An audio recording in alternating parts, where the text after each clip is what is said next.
Good morning, everybody. Happy Super Friday. It's TCF Live. My name is Dan Soul. I'll be your guide on this 3-hour journey through Courtlandia, which we're actually going to start in the Wayback Machine as we wait for courts to open up and things to develop. This is Judge Aquilina from yesterday. All right, this is docket 23845FH and 23842FH. People of the State of Michigan versus Rayshawn Thomas II. Counsel, your appearance for the record. Good afternoon, Your Honor. APA Bart Buxton on behalf of the people of the State of Michigan. Attorney Luke Goodrich from the Public Defender's Office here to represent Mr. Thomas, who is standing to my right. Thank you, sir. Please raise your right hand. Do you swear or affirm the testimony you're about to provide to be the truth, whole truth, and nothing but the truth under penalty of perjury? Yes, ma'am. Thank you. Put your hand down. Have you taken any medication yesterday or today? No, ma'am. Are you supposed to be on medication you're not on? No, ma'am. Any sign of fever, COVID, or other illness? No, ma'am. All right, thank you. And have you had enough time to talk with your attorney? Yes. I have this as a plea hearing. However, I do not have any paperwork on behalf of the people. Are we proceeding that way, or Mr. Goodrich, do you want to jump in? Your Honor, the people have offered a plea offer. There was long conversations with both me and Attorney Goodrich. And the people ultimately offered a plea agreement to count 3 felonious assault and an added count 9 of home invasion second. The max for the felonious assault would be 4 years. The max for the home invasion second would be 15 years. Upon successful plea and sentence, count 1, home invasion of the first degree. Count 2, 4, 6, and 8, the felony firearm charges. Count 5, felonious assault. Count 7, possession of a firearm by a felon. And the habitual offender second status would be dismissed. 23-845-FH would also be dismissed in its entirety. And there would be an agreement for a fixed minimum sentence of 43 months to the Michigan Department of Corrections. There have been talks back and forth between me and Mr. Goodrich, and it sounds as though Mr. Thomas does not wish to accept that plea offer. If Mr. Thomas were to go to trial, I've had a chance to run the sentencing guidelines on this case. If he is found guilty of the charges as they are, I have the guidelines at 78 to 162 months, plus the additional 24 months that would run consecutive under the felony firearm charges. For the plea offer that I have given, there is a guideline range of 43 to 86 months.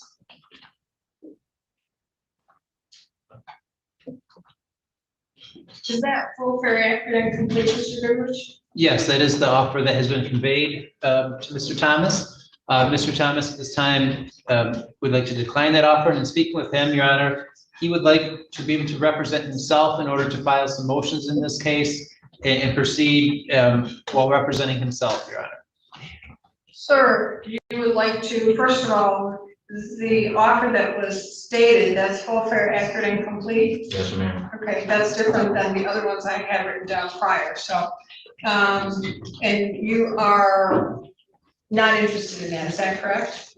Did anyone force, threaten, or coerce you to make this decision? No, Did ma'am. anyone promise you anything that caused you to make this decision? No, ma'am. All right, and you no longer want Mr. Goodrich to represent you? No, ma'am. And why is that?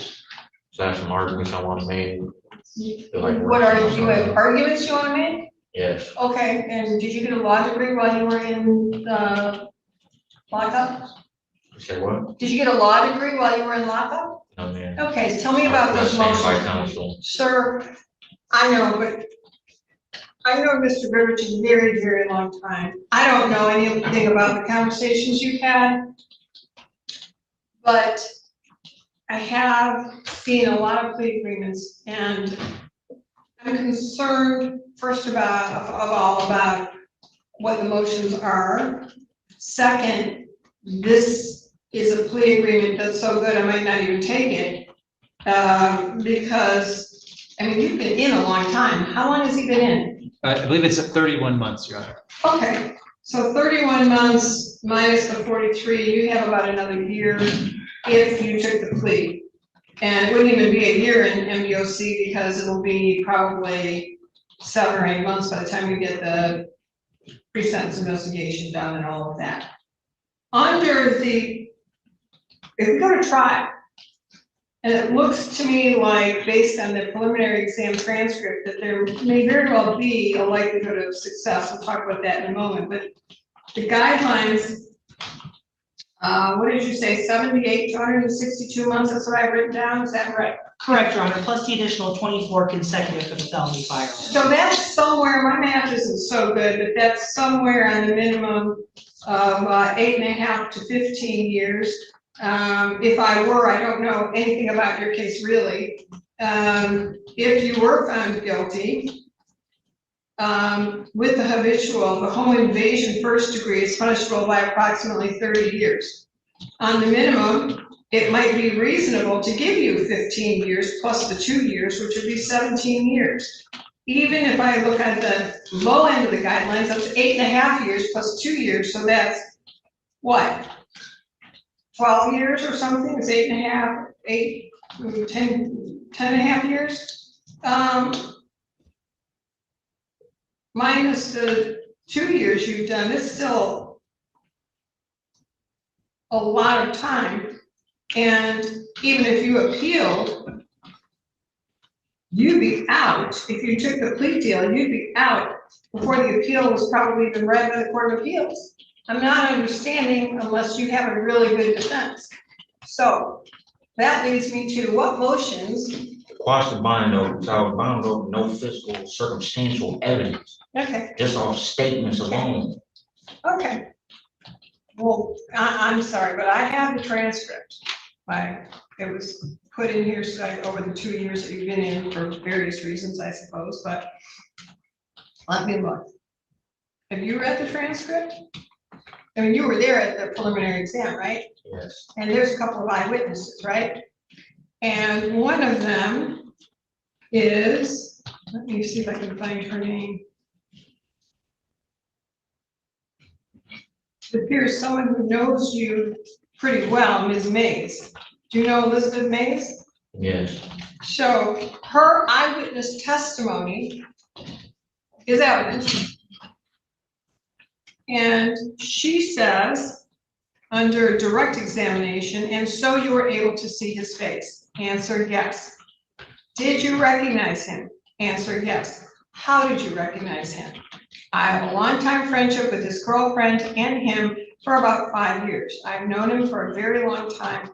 And it's more of like immediately when we caught eye contact, my mouth said before my mind could even like get everything around it, I just immediately said, Ray, why are you like, if it's because of Anna, I will leave her alone. And then he took off and left. Okay, so we are going to leave that and come back. Then it goes through how she recognized you. And what was his name? Rayshawn. We call him Ray though. Would you recognize him if you saw him today? Yeah. Is he present in the courtroom? Yes. Okay. Where is he located? He's off to the right in a blue button-up. Okay. Witness identified you, sir, not somebody else, you. And it goes on to say that you were in the apartment, and that goes to the elements of home invasion first degree. You were not invited. And then we have a second witness as well. So I sat in district court as a district court judge, and it's probable cause to believe a crime was committed. Probable cause that defendant committed the crime. Just on that one witness alone, I would have bound it over. And that tells me that there is a reasonable likelihood of conviction, and I will not quash the bind over. Mr. Goodrich can write me a brief that's so high, it lifts him 8 feet in the air. Based on the transcript, the judge here, Stacia Buchanan, did not abuse her discretion, and there could be a conclusion from the evidence in here that you are the person who caused these crimes. So quashing the bind over, you can do it yourself, you can do it through Mr. Goodrich or any other attorney I can appoint, and the answer is that it will be denied. Just based on my reading of the preliminary exam transcript, which is what I would have to do. What's your next issue that he won't file? Or is that it?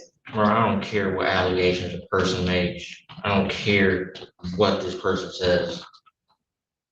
I didn't do it. There's no evidence or nothing that proves I did She anything. is the evidence, sir. I don't care if you go to the Department of Corrections. If you want to go to the Department of Corrections, we're I gonna go don't to want to jury take a trial. plea. You don't have to take a plea. We All can right, get so jury. let's move forward from this. Okay, so let me make this very clear to you. This is a final pretrial conference. The offer will go away today. We're gonna work toward trial, which means if you interrupt me, we'll start with contempt and I'll see you in 93 days. I don't care. 93 days. You want to have that attitude in this court? Mr. Goodrich, you're relieved. He can represent himself. And we're going to proceed to get a trial date. We're done. That trial date will be after the 93 days, which will give him time to prepare. This delay is on him, and we will proceed to a jury trial. You got your wish. Thank you. Next matter.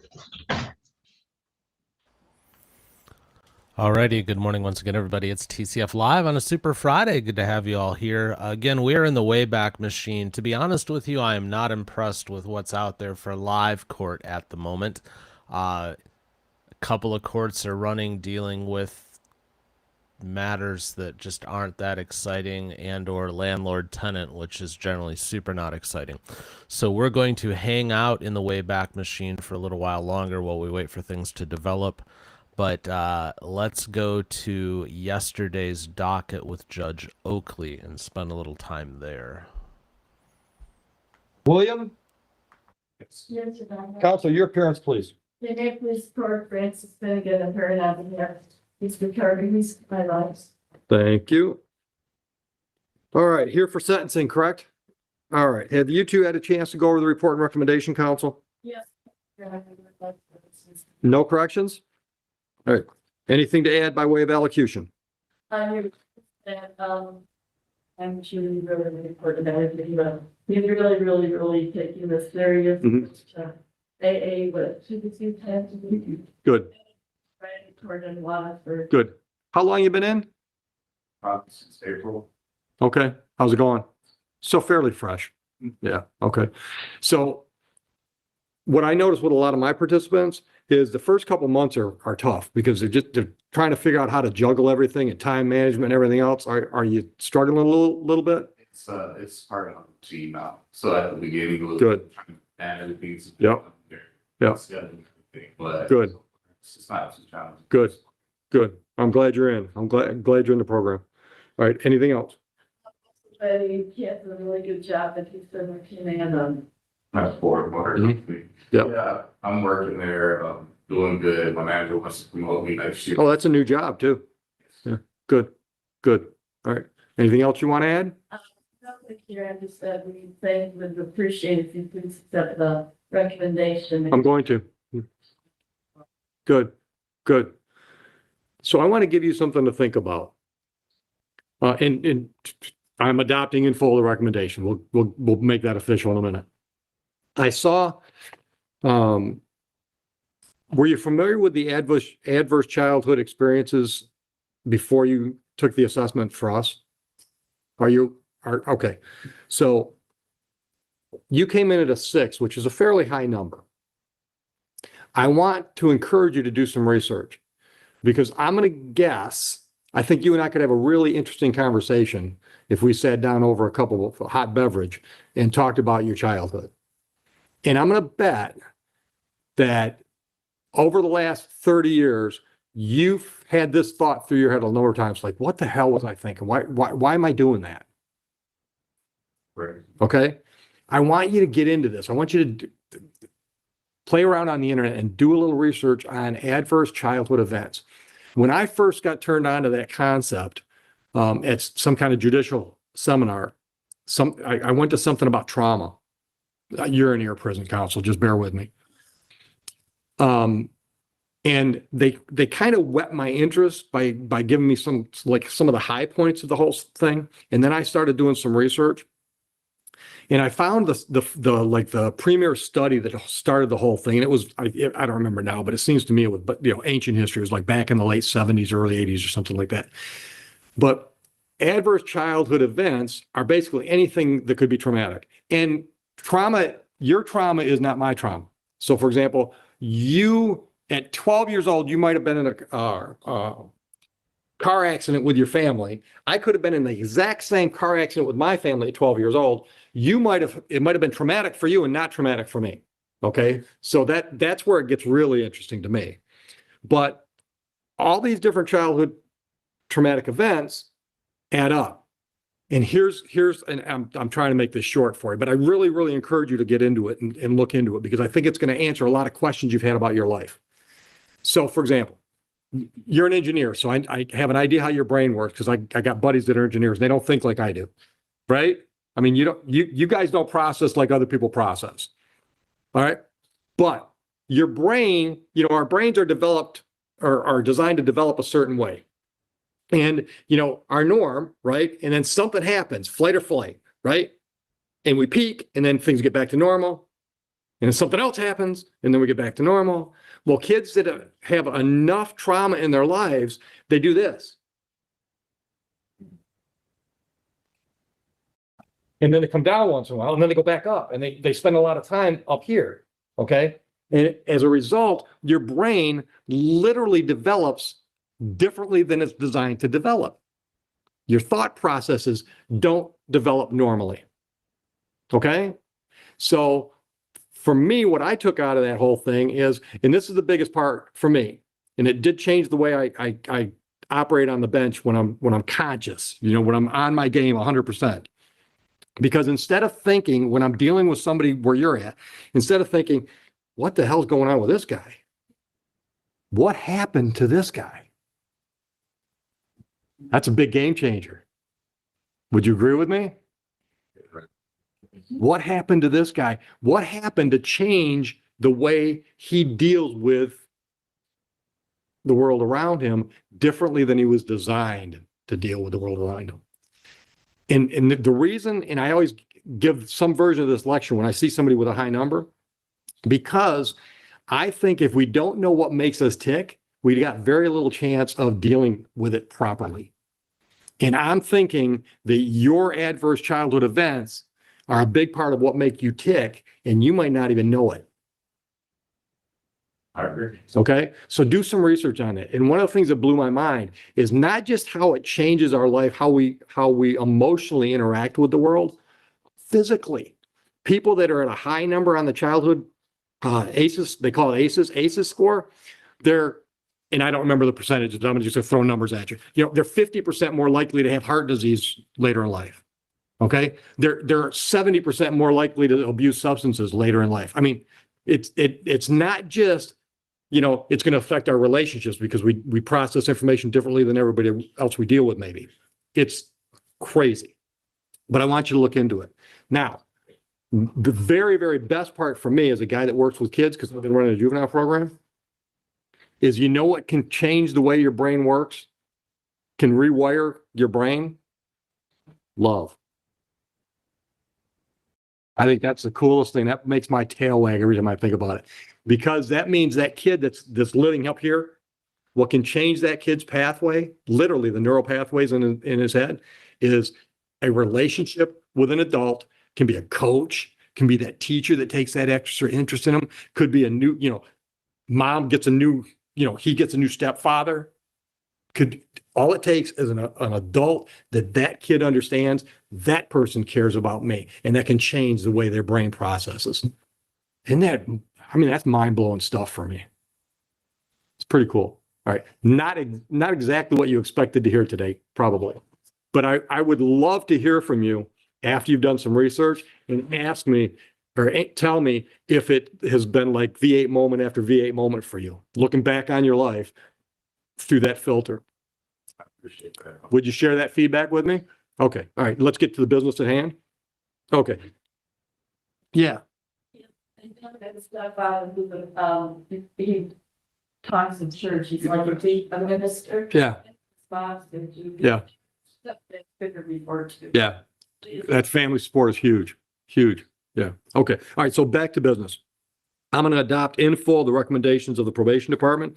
That means, what do we have? Items 1 through 10 that were recommendations that you two went over. Those are now court orders.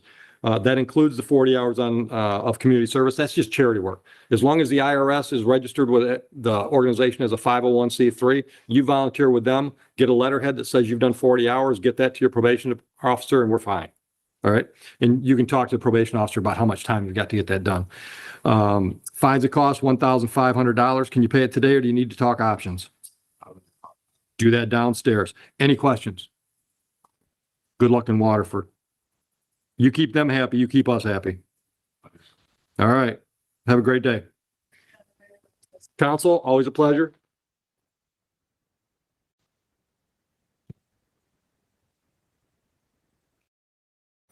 Good morning once again, everybody. It's TCF Live on a Super Friday. We're going to continue in the Wayback Machine here for a little bit, I think. Things are starting to kick off in the courts now, so eventually we'll go live. But Judge Oakley seems to be on a roll, so let's stay here for a bit. I did cross him off. Carter? Thank you. You can bring him. I can't find him. Oh, there he is.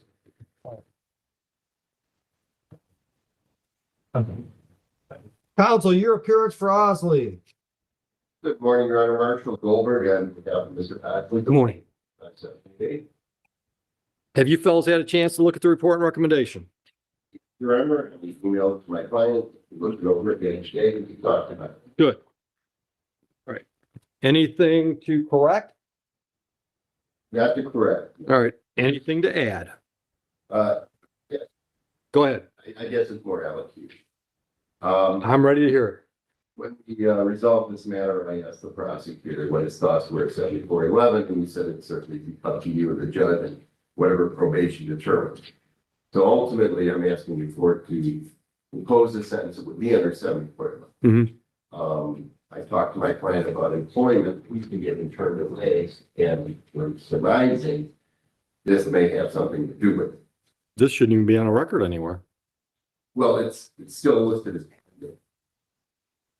Well, that's going to be, it'll be pending until he gets to the end of his deferment then. 7411, at least it may not appear. This bill. Where you been applying? Right? Okay. When's the last time you had a job? Where were you working then? How long? What's the status of your driving record? Your privileges? You're driving? Okay. Where'd you go to high school? What was your GPA? Have you done any school since then? What are your long-term plans? What are you thinking? Like carpenter, plumber? What are you thinking? Okay, where at? You got something picked out? Okay. What are you waiting for? I'm gonna make most of my applications. Most applications. I know what the process is. My question is, what are you waiting for? Sorry. Well, you're waiting because you haven't done it yet. What are you waiting for? How long have you decided that you want to do that? Year. Okay. I'm not excited. All right, go ahead, counsel. Your Honor, right, he's not working. Any way we can minimize financing costs, I appreciate it. There was a civil infraction that went along with this because of the grace of the grandmother that was taken care of. Certainly was not at this point standing up to speak independent, which ultimately this court, I sure knows, this is gold-based requirements. But there's no aggravating circumstances about this, no prior record. A good candidate for something to go not appear on his record. You got his file, Ms. Trolley? No CCH? But according to my DSI identification, Okay. No prior convictions for misdemeanors or felonies?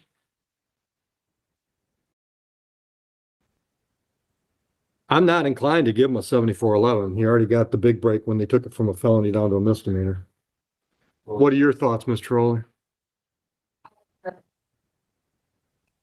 Here are my thoughts are, it gives them the opportunity to prove to you, you can fully comply. You can set certain goals. I can do all that without giving him that extra gift. I understand, but it's the same. I'll tell you what, you get something on a plea agreement from the prosecutor that he offers it, and then I'll consider it. They're not in here today. I didn't see it. No, they're not. They're here on Tuesdays. Tuesday, state. Oh, we have something. I'll tell you what. I'll adjourn sentencing. He can do something other than talk about doing a trade school between now and sentencing. That will make my tail wag. And as long as the prosecutor has no objections, then I'll consider a delayed sentence. How's that? All right. How much time you want? Keep in mind, you got to make my tail wag before I see you, or I'm not going to give you the 7411. Yeah. No, 2 weeks? No, brother. That filled in 1 week. No, their companies don't move. You're going to make my tail wag. That means you're going to come back here with a job, or you're going to come back and you're going to be enrolled somewhere so you can get a job. Let me ask you a question. Sure. Do you need a scholarship of some sort or a loan of some sort to begin your trade school? No. Okay. The other thing that'll make my tail wag is if you had a job. Okay. Matter of fact, I can do better than that. Hold on. You got a driver's license. You can drive, right? Legally. You got a car. You got one you can borrow. Could you get to Monroe every day for a job? Okay. All right. I got a buddy that's always hiring. Thank you, sir. I mean, I've had his cards on my desk for 15 years. Yeah. I'll tell you what, when's your next sentencing date? June 25th. We'll have you come back. Go ahead, look at your account. So as long as your attorney is available on June 25th, you come back that day and you've got a job, and I mean a real job. I don't mean like 20 hours a week in McDonald's. Look, I want you to understand something the way I think. You're 22 years old. Are you as healthy as you look? I mean, you don't have any health problems that keep you from working hard, right? Okay. So in my world, you should be working 60 or 70-hour weeks. Because when you work that hard in your 20s, when you're an old man like me, you don't have to work that hard. All right? So when I see a kid that's 22 years old and he hasn't worked for months, it's offensive to me. Because I know lots of people that are looking for help. All right? So you come back, you've got a real job, like a full-time plus job, or you're in trade school, even better, if you're in trade school and have a job, then I will consider his request to put you on a 7411. Deal? Okay. Are you available that day? What time you want to do it? 9. Sorry.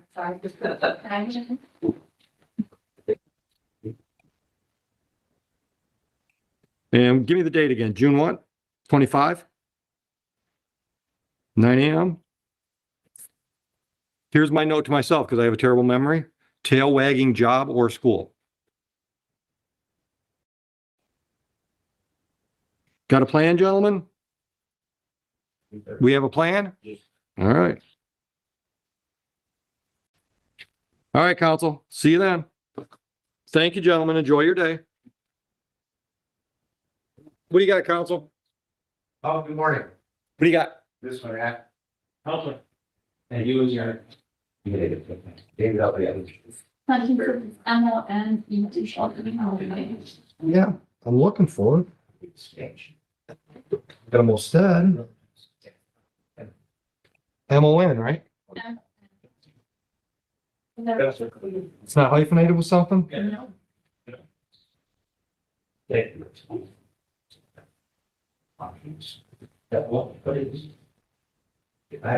Counsel, I'm looking for the file. There we go. All right.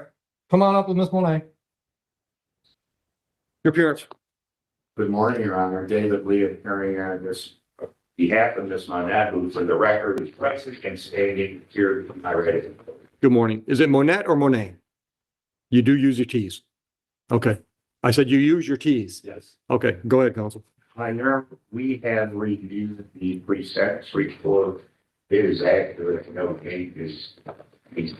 The one thing that, well, there is one thing, she is not in school, it indicates still, you know, that. Okay. She's a full-time homemaker, raising the children, their 2 young children. Feels really bad about this. He badly wants to keep this marriage intact. Hope that through probation period. Okay. Other than that, I have very little to say. I do want to ask you to adopt the recommendations. However, I'd like you to consider that she does suffer from several psychiatric conditions that necessitate medication. Okay. I think she could probably, as far as diagnosis, I think that she could probably provide that real quickly. And I just wanted you to consider that. It's important. It's nothing that stops her from being here. Right. At the time she She struggles. struggled. Yeah. I think it's important to tell you that. No, Okay. I stand ready. That's right. Well, it's- Okay. You're welcome very much. One more. Yeah, go ahead.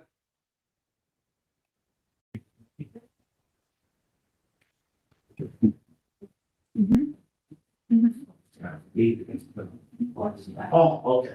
She does tell me that, and I indicated there is therapy going on for it, treatment with psychotropic drugs, and she is looking for a job. Good, good. Good luck. Okay. Anything you want to add to what council's told me? Don't feel that you have to. I'm just giving you a chance. Just that if you have someone in the world that's looking for a job for to hire people all the time, I really. You might not want the job because it's a water and sewer company. And unless you want to play in the mud every day, you probably don't want the job. By the way, see the judge sit down offer. Yeah. Yes, I think it's a great thing. Yeah. Did they take you out on it often? I have a lot of them take the card. Yeah. Say that. Yeah. Over the years, I've had people show up there and actually work. So That's even more so. that's even better. Yeah. Thanks, sir. We go on. Okay. All right. All right, I'll adopt the recommendations of the probation department. I understand this was a delayed sentence under 7694A, right? It is not. Yeah, for 12 months. All right. Court costs are assessed in the amount of $700. Ma'am, can you pay that today or do you need some options? All right. Any questions? No, you're not. Okay. Good luck, man. Thanks. See you this morning. Same here. Mr. Graziani, you got something ready? Yes, thank you, sir. Give me a name. Scott Davis. Davis? Yes, it's a probation violation, sir. Looking for the file.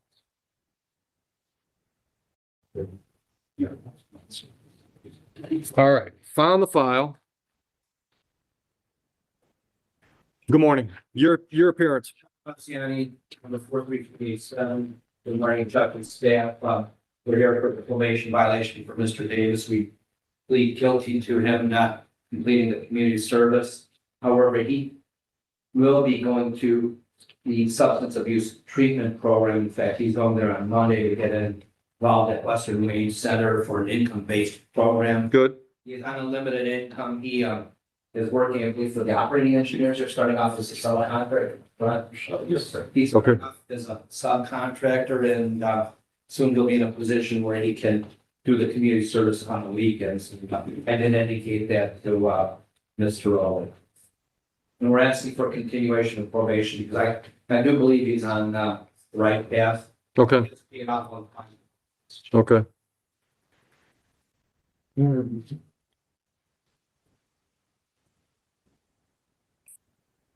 All right, so you didn't do a psych eval?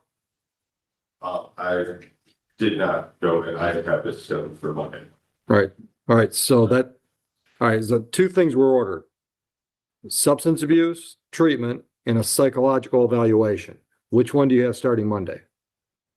I believe it's both, am I correct? Yeah. Okay, For the whole thing. Okay. To the other therapy issues with them. Okay. all right. Have you gone to any AA meetings? No, Okay, I have not done that, but I have got, so other than pay, what have you done? got, a little over 10 of my community service hours done since we came in, and I am set up for going to the, I was hoping that when I go to the Western Wing, they have, I misspoke. You do not have to do a substance or a psych eval. Substance abuse treatment and work program community service. Okay, Judge, he's gonna be very aggressive about it now that he has transportation. He okay, got the board fusion several months ago. okay. They were having him also work on the weekends, and that was, Who do you work for now? I'm working for, I'm subcontracting for Treehouse, construction. I'm subcontracting with Team Z right now. Okay. I'm doing the, I'm an operator for the equipment hoist, so I can get. Yep. How long have you been working that job? I'm coming up on a month. Okay, so where would you work? Where did you work before that? I worked at the gym, I worked at Planet Fitness. Okay. How long were you there? 9 months. All right, full time? Yeah. Okay. I was, I was transporting myself on my bike to get down. Okay, can't make a living at that, Judge. yeah. So what stopped you from doing the community service hours? Time limitations going around on the bicycle and my, I was working from 1 or 2 to 10 o'clock at night Right, and, going in there for the morning bit. that's a weird shift. Yeah. Opens up at 10. Yeah. Judge, in fact, there were conflicts, as you indicated, to me on the weekend, and, now there's not gonna be any more excuses, that preference you make. Right, and I am presently, I did my 10 hours of the community service. I've got, just over 10. Where'd you do it at?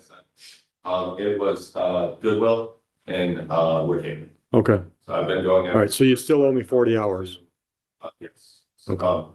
You do all 40 hours. 40. Okay. Even though it's stated 6 hours, Judge, there's evidence that he did the additional hours, but there is an additional 40 hours. Okay, all right. Ms. Troll, are you satisfied with giving him another review date? See if we can get him on track? Yes. The June 25? Yes. 8:50. All right, let's review this at June 25. All right, so that gives you, oh, in essence, it gives you a month and 2 weeks. So how many hours can you get done in that time? I was actually planning on doing today. I took the whole day off of work, so. So bank some out today? All right, This weekend, I have my greater training. right, Company that does lifters and GN. okay. Well, let's do this.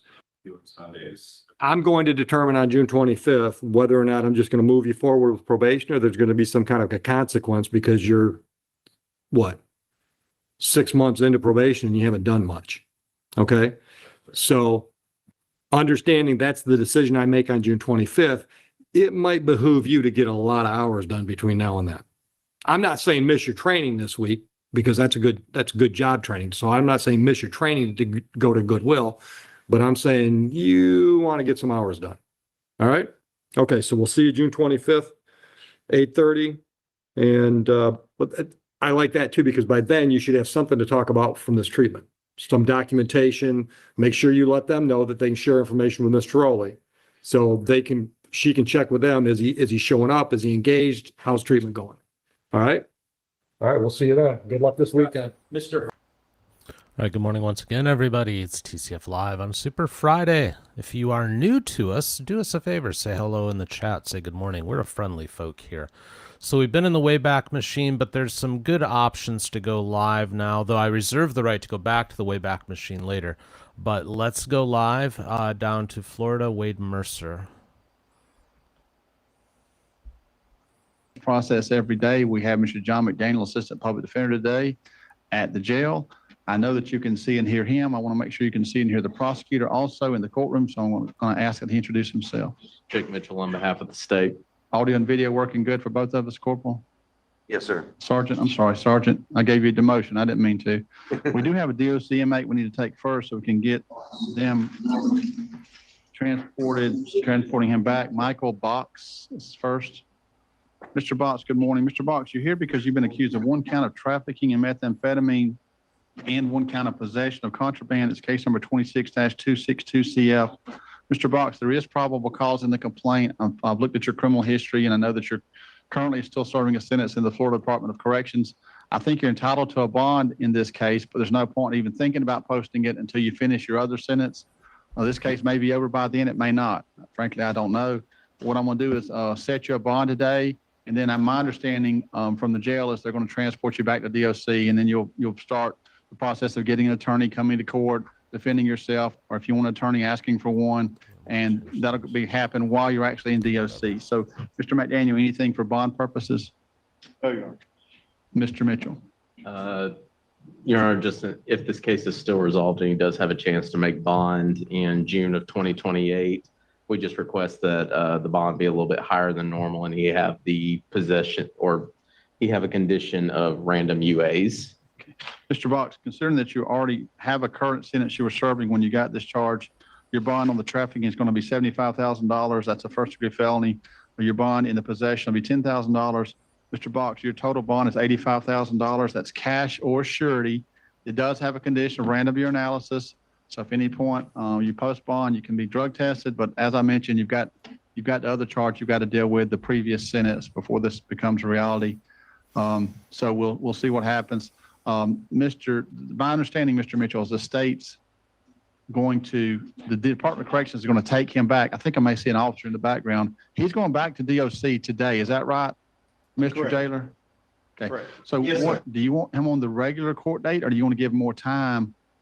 I don't want DOC bringing him over here if he's not going to be arraigned. So I need to make sure y'all have time to look at it and make a charging decision. I got you. They usually, whenever like they have defendants that are in DOC, they'll usually just put them on Zoom for Oh, they're doing that trial now? arraignments. Yes. Good. But you could put it on the July arraignment date just to give us a little bit of extra time if we need to do it that way. So this one's going to be not the normal court date because I don't want to waste anybody's time with DOC transporting him for, if the state hasn't made a charging decision, maybe they'll do it by Zoom. The July arraignment date is July 7th. So we need to give him a notice for July 7th at 8:30.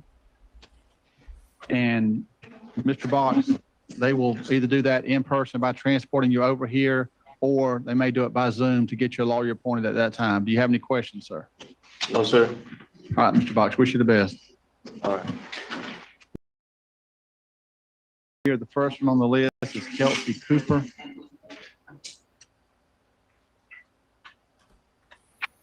Ms. Cooper, good morning. Ms. Cooper, you're here for first appearance accused of 1 count of domestic battery. Ms. Cooper, there is probable cause for that charge, ma'am.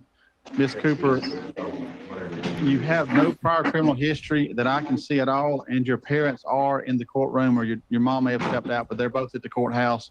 I see no prior criminal history. You have never been arrested or charged with a crime anywhere, is that right? Correct. Okay, I think you're entitled to a bond or other release options. Mr. McDaniel, anything on behalf of Ms. Cooper?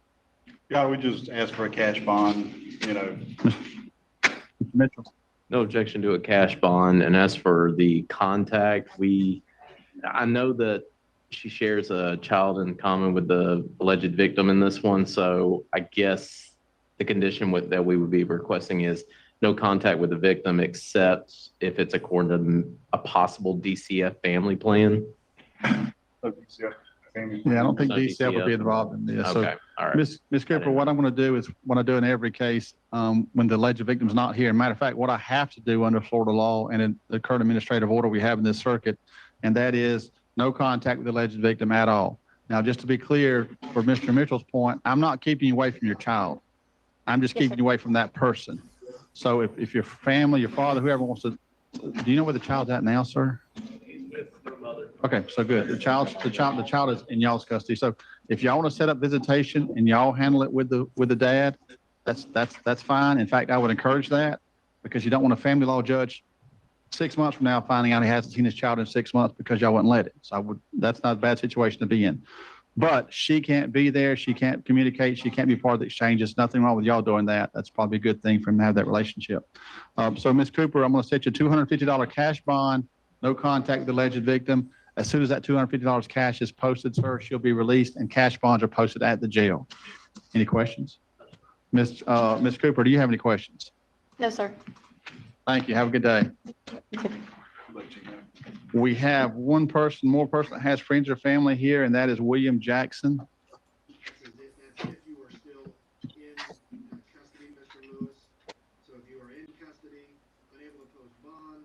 Mr. Jackson, good morning. Mr. Jackson, you're here accused of violating the terms of your county probation in case 25-434 CT. Your friend Ebony is in the courtroom. I want to let you know that she's here on your behalf. And Mr. Jackson, I'm appointing the public defender's officer to represent you. Please listen to Mr. McDaniel and we'll see where this case goes this morning.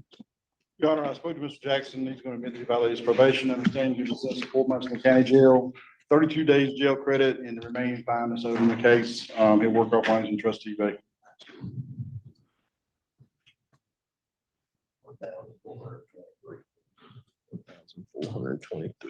$1,423 left. So that had to be a higher fine than, it must have been a second DUI or a high breathalyzer or something, because that's more than the normal first DUI. 1678. Okay. 4 months county jail and credit for how many days did you say, Mr. McDaniel? 32. Thank you. Mr. Mitchell's that agreeable with the state? It is, Your Honor. Mr. Jackson, did you hear that agreement? Yes, sir. Mr. Jackson, do you have any questions about that agreement? No, sir. And is that the plea you would like to enter, sir, or the admission? Is that Yes, the sir. admission you would like to enter, Yes, sir. Mr. Yes, Jackson? sir. Yes, sir. Okay. All right, no problem. I just couldn't hear you. Mr. Jackson, I'm going to accept your admission that you violated the terms of your probation in case 25-434 CT.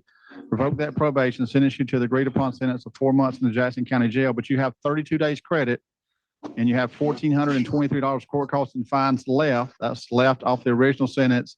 If you get that paid off, great. If you don't, maybe you'll get it worked off at the jail through the trustee program. And if you don't do that, then there'll be a civil judgment for whatever's left.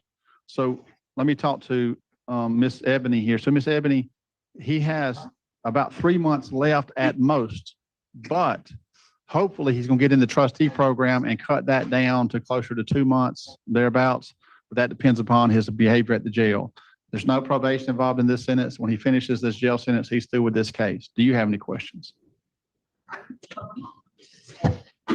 You thought he was coming home? Yeah. Yeah, his criminal history is really bad. I think he's been in prison 4 times. That's what it is, what it is. All right, Mr. Jackson, she doesn't have any questions. Do you have any questions, sir? No, sir. Wish you the best, Mr. Jackson. Thank you for coming, ma'am. All right. Do that, you. Thank you. Yes, ma'am. Don Elrod.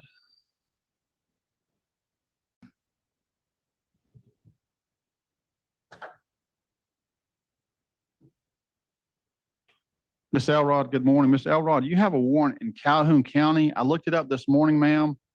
It was a battery charge down there, ma'am, and it has no bond on the warrant. What that means, Ms. Elrod, is you'll be transported to Calhoun County, probably even today. When you get to Calhoun County, you'll go to another first appearance down there. And when you get down there, that first appearance, that judge will determine if you're entitled to a bond. Now, it gets complicated from here because you already have a charge pending. So I don't know if this current charge happened before or after the other charge, and I don't know if you're on bond for that charge, but those are things that judge will look at when he or she decides if you're entitled to a bond.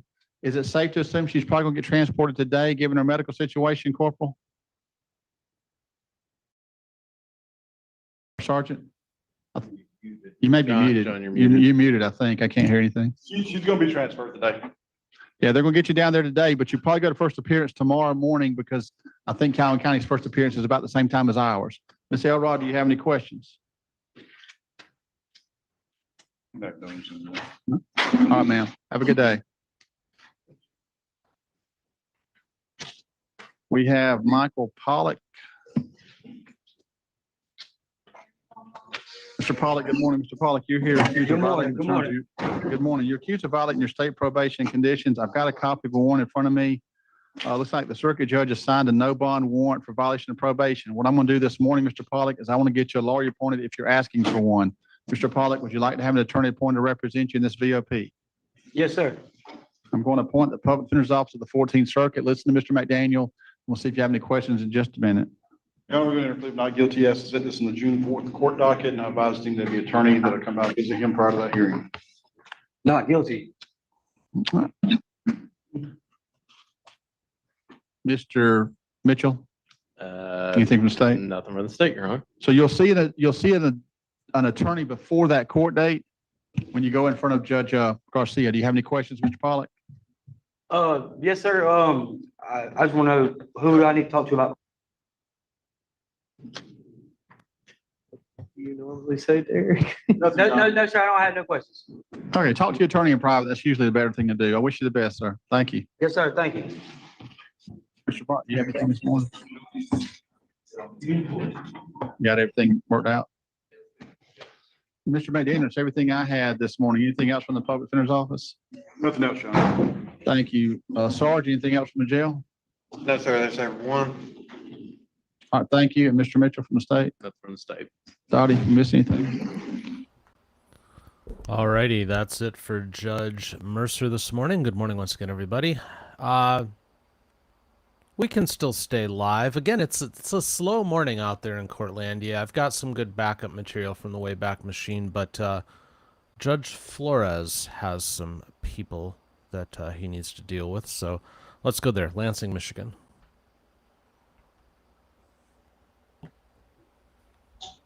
I'm covering for Mr. Sartz. All right.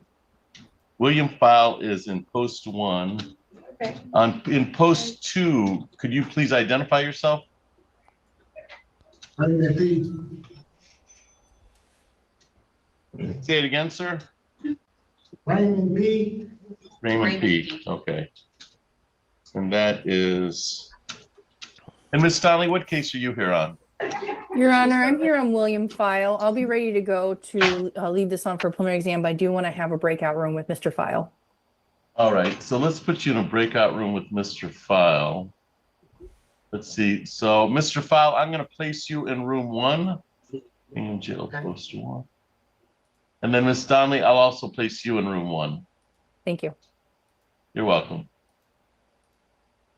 And then, Mr. Milks, you're here on Iverson, I believe he is in jail. He is in jail. Are you going to go see him? Because we could waive his appearance rather than bring him up. All right, Mr. Sartz has already seen him for the PCC today, I believe, right? Right.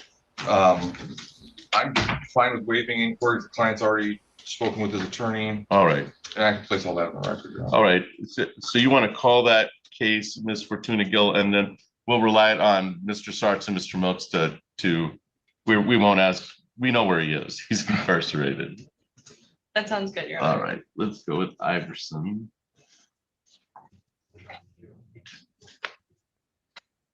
All right. So we're on the record in docket 26-01185.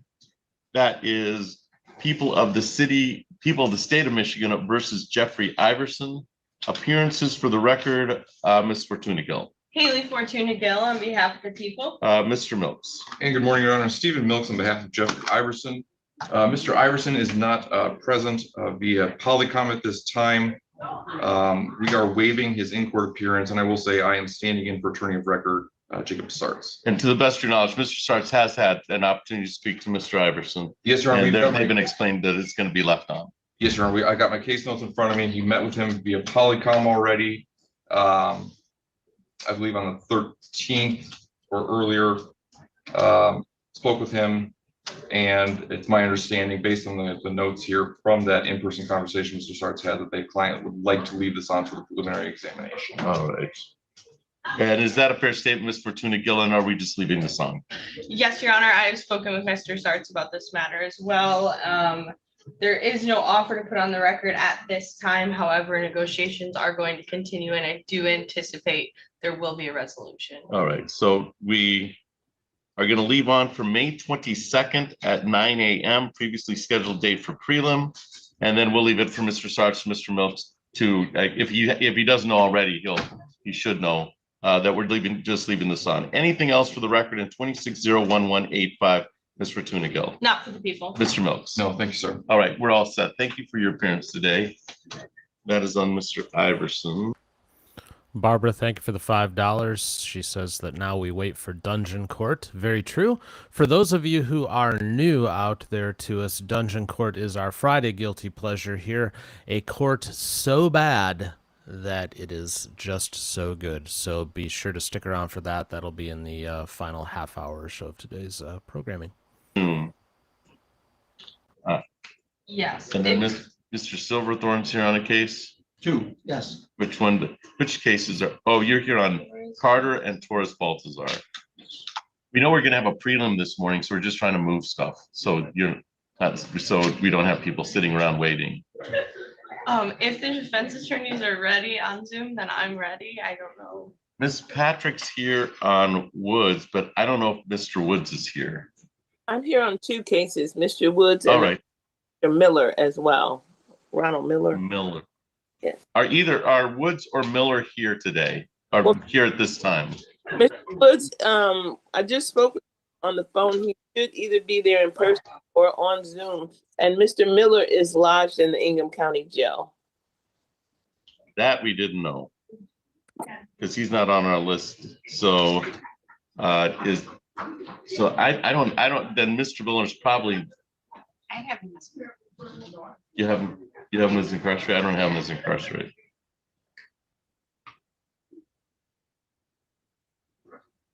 So we might go and get Mr. Miller to bring up. Okay. But I don't know. I don't have him as incarcerated, but he could have got picked up. Okay. Okay, I'm at the jail. All right. And then Ms. Swanji, what case are you here on?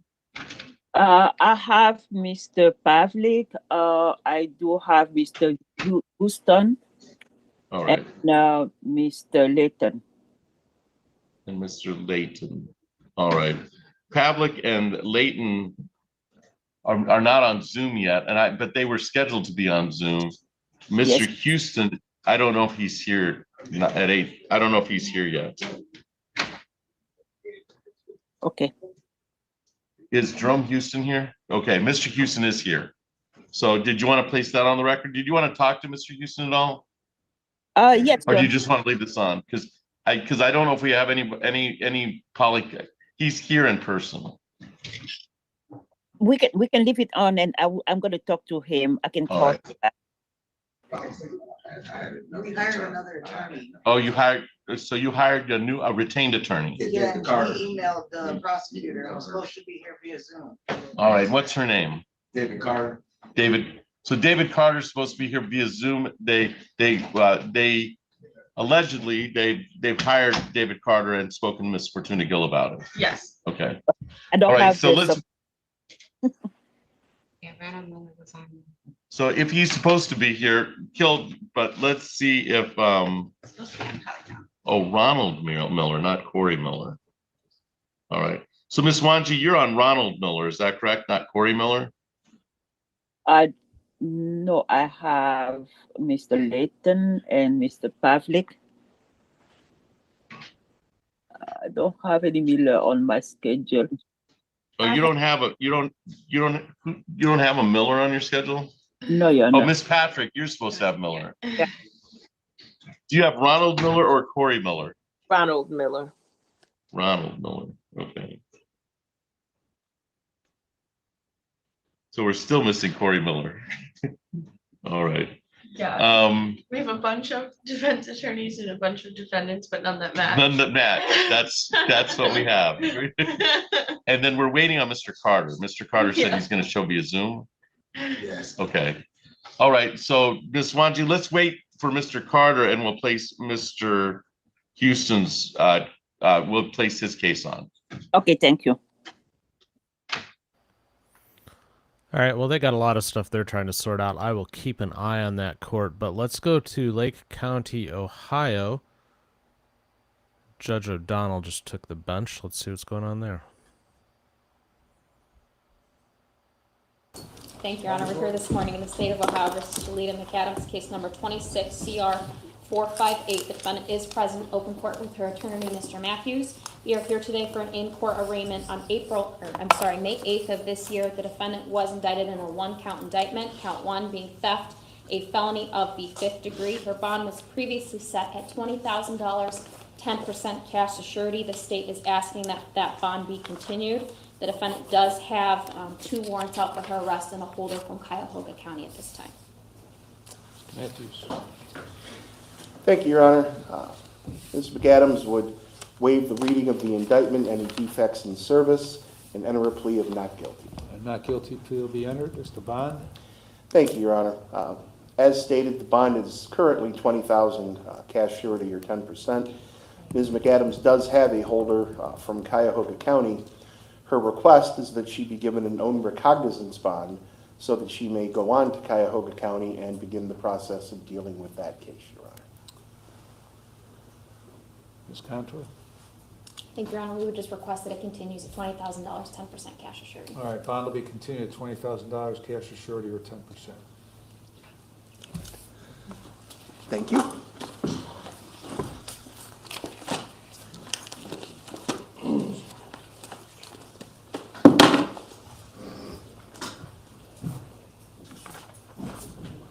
All right, Mr. Downing. Thank you, Your Honor. Next case is State of Ohio versus Britney S. Kuhar. This is case number 26CR527. Present in court this morning is the defendant with attorney Jim Matthews. Defendant was indicted in a 1-count indictment, aggravated possession of drugs, felony of the 5th degree with forfeiture specification. Her bond was previously set at some kind of PR bond in Muni Court and then was revoked after that due to a positive drug screen, it appears. I don't have any further information on the specifics of that, so the state was not going to, we're here in front of the court for potential resetting a bond. All right. Matthews. Thank you, Your Honor. Ms. Kuhar would waive the reading of the indictment, any defects in service, and enter a plea of not guilty. All right, not guilty plea will be entered. Mr. Bond. Thank you, Your Honor. Ms. Kuhar has been in jail on this revoked bond for about 31 days. She would be residing in Meadowlawn Drive, Unit 6, with her mother if released. She is requesting that the court reinstate her bond at own recognizance. Thank you. Mr. Downing. Thank you, Your Honor. Defendant has 3 prior misdemeanor OVIs on her record in 13, 14, and 18. Has a prior F5 possession of drugs for methamphetamine out of this county, which she had some probation violations for and served 6 months in prison, but nothing since then. The facts of this case, as alleged, are pretty straightforward. Defendant was cooperative. She was pulled over in a traffic stop, and there were drugs found inside of her vehicle. So the state, with the current information it has now, doesn't have any objection to having her bond set at OR at this time. All right, I'm going to reset your bond at your own recognizance with the, you've got certain conditions you have to comply with that are outlined in the form that you signed. In addition, no alcohol. Mr. Matthews, she'll have to fill out the OR paperwork. Ms. Kuhar, if you don't show up for the hearing, you'll be charged with a potentially a felony 4 for not showing. You understand that? Understood, sir. All right, anything further? No, Your Honor. Thank you. Your Honor.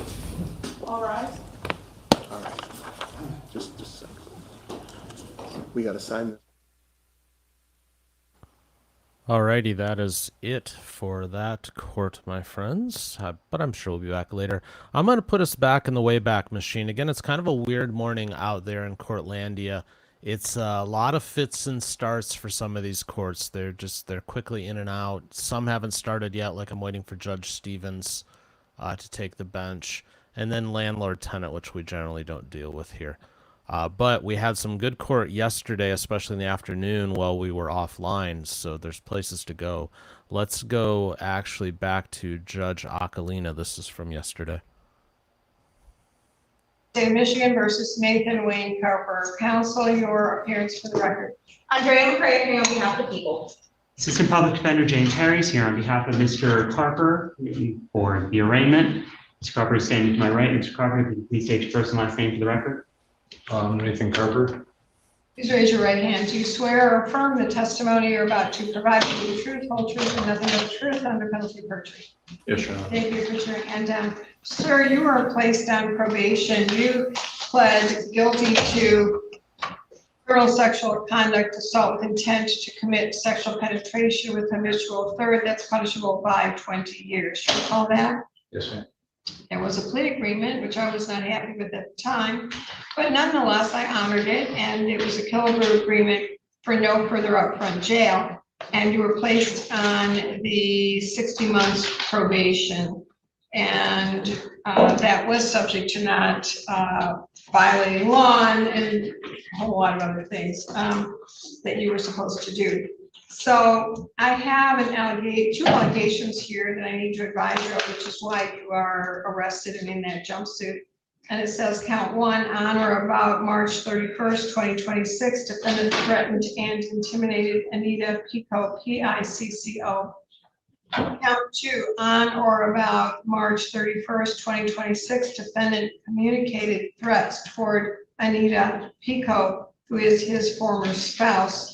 The concern with this would be that you were not to assault or otherwise commit a crime against anyone that was part of the probation conditions. And so, and not to have any assaultive behavior, that would be physical and verbal. So there's these allegations against you. So I understand that this allegedly occurred in another state. So I want to make sure you understand as we go forward with this, that you have an absolute right to not testify if we go into hearing. Do you understand that? You have a right to a hearing. The hearing is by preponderance of the evidence.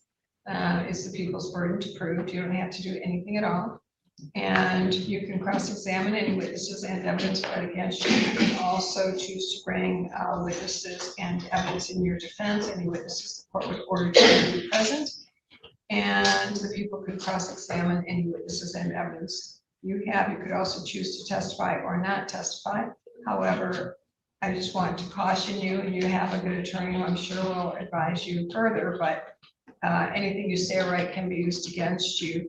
And if there's pending charges, this will all be under oath. So anything you say could be used in whatever case there is. It's not pending in Michigan. I don't know much about it, but counsel just advised me that there are either likely charges or pending charges. I'm not quite sure.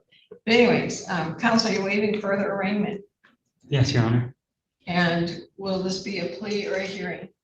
At this time, my understanding is the prosecution is requesting a hearing, and the defense would be, well, the defense would not be entering a plea at this time, Your Honor. And you are requesting a hearing? I am, Your Honor. I spoke with the victim from the Indiana case just about an hour ago. I am requesting that hearing. I've received the entire case file, including the text messages. So I'm absolutely requesting a hearing. I'd also like to address bond. All right, so are you prepared to go into hearing today, or counsel, do you need time to prepare? The defense would request time to prepare, Your Honor. My office has, my understanding is, sent an appearance in regarding the probation violation, which is why I'm here today. However, I have not received any of the evidence regarding the alleged violation that would be potentially testified to or have a hearing held over.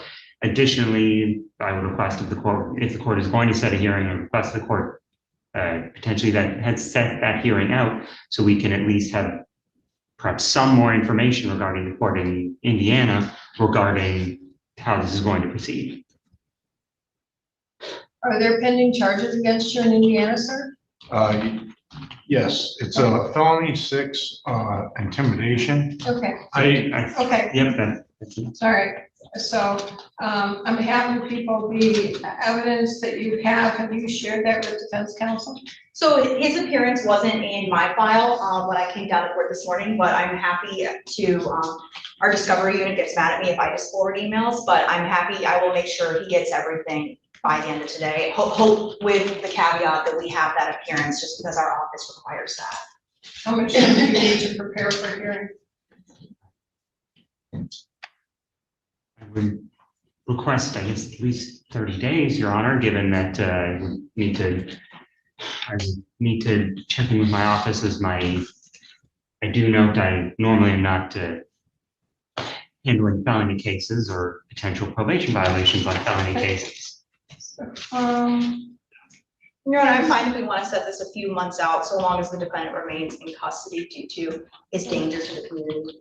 And All right, further, you had David Carter as your attorney. Are you going to retain him? Or would you like me to appoint you an attorney? I actually hired an attorney down in Indiana. Okay. But he's an Indiana lawyer or a Michigan? Yeah, for Indiana. Okay. So he could talk with whatever lawyer you have here, or he could be waived in. I don't know if you want to pay him to come to Michigan.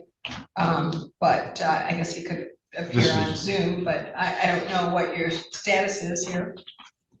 Would you like me to appoint you an attorney, or do you want to contact Mr. Carter? If you could appoint me one, I'd be Okay, helpful. I'm gonna appoint you one through the public defender's office, and so you decide if you handle it or if someone in your office does. And I know my schedule is very, very tight, so whether it's in 2 or 3 weeks, I do not know. But I'm gonna ask you all to go back and get a date sufficient enough for defense to prepare and counsel to be appointed, and so you all can exchange information. As to bond, on behalf of the people, what would you like me to know? Thank you, Your Honor. This defendant was sentenced in early February. Less than 2 months later, he picks up this new allegation. The allegation is that he threatened his ex-wife and mother of his 2 children. And what the specific allegation is, he called her a quote delusional cunt, and then said, go ahead and block me, just a friendly reminder, no one is getting out of here alive. This is very consistent with the defendant's history of treating women, quite frankly, like trash. In her further statement, the victim said, my ex-husband, Nathan Carper, has always been a violent man. I could give many examples that have caused fear for many years. History of abuse, sexual assault, and death threats. The most recent threat happened this morning, and that was March 31st, 2026. I was awoken to my phone blowing up with messages calling me names for blocking him on all messenger with a final message saying, as I read earlier, about no one is getting out of here alive. He has often used violence and death threats to control me and my sons. I keep our address a secret for our own safety. We have those text messages, Your Honor, as well.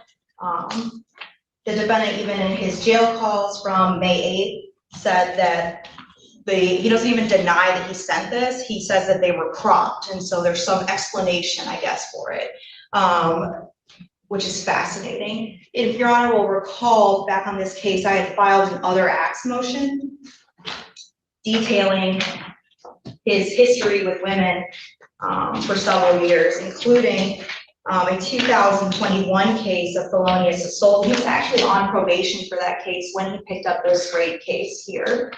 And what happened in that case is that he held the victim hostage for more than 3 hours. He said he would slit her throat if she tried to leave. He said, I'm going to kill you, bitch. He slammed her head into the bed, punched her head 6 to 7 times, and threw a large board with nails at her. And he pled guilty to felonious assault on April 25th, 2023.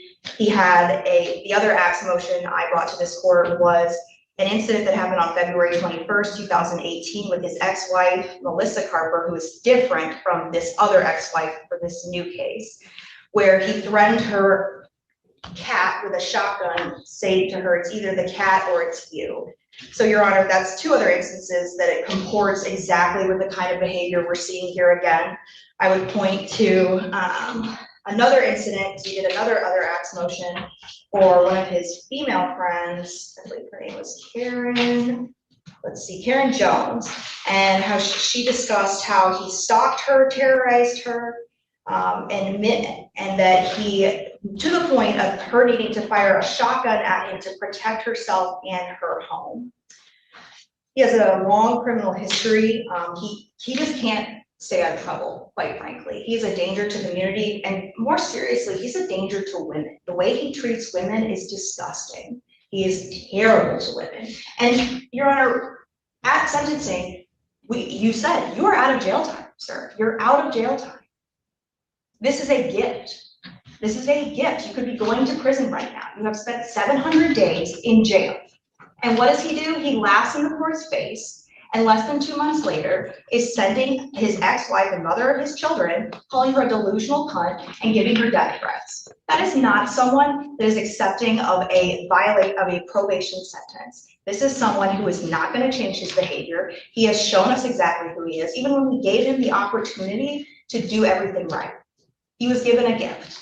He laughed in our faces, and now it's time for him to be in prison where he belongs. So I think he needs to be absolutely remain in custody, because that's the only place the community is safe.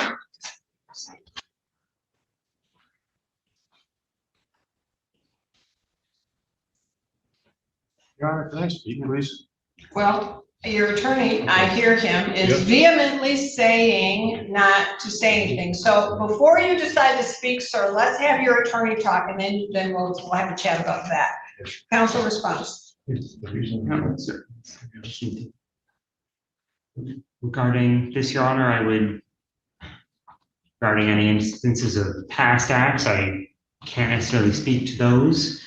Regarding the alleged violations that bring us here today, I would indicate that as serious as they are or can be, they are allegations for which, at least currently, he maintains the presumption of innocence until he either enters a plea or is found guilty.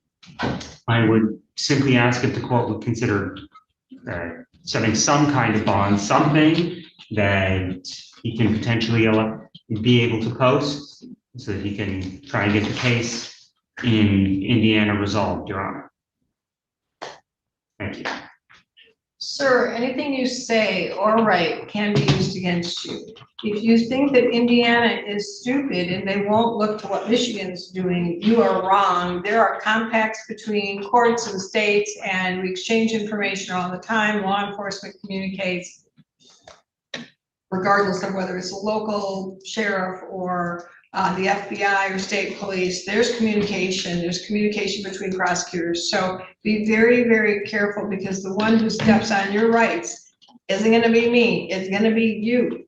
So if you say something that impedes or affects the other case, that's on you. So I would probably, if I were your counsel, echo what your attorney has said, but just as a reminder from the bench, it's your life, it's your decision. And if you want to say something that potentially affects the other case, that's on you. What's your choice, sir?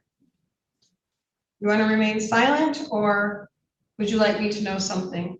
And if you do want to talk, you probably don't want to talk about that other case.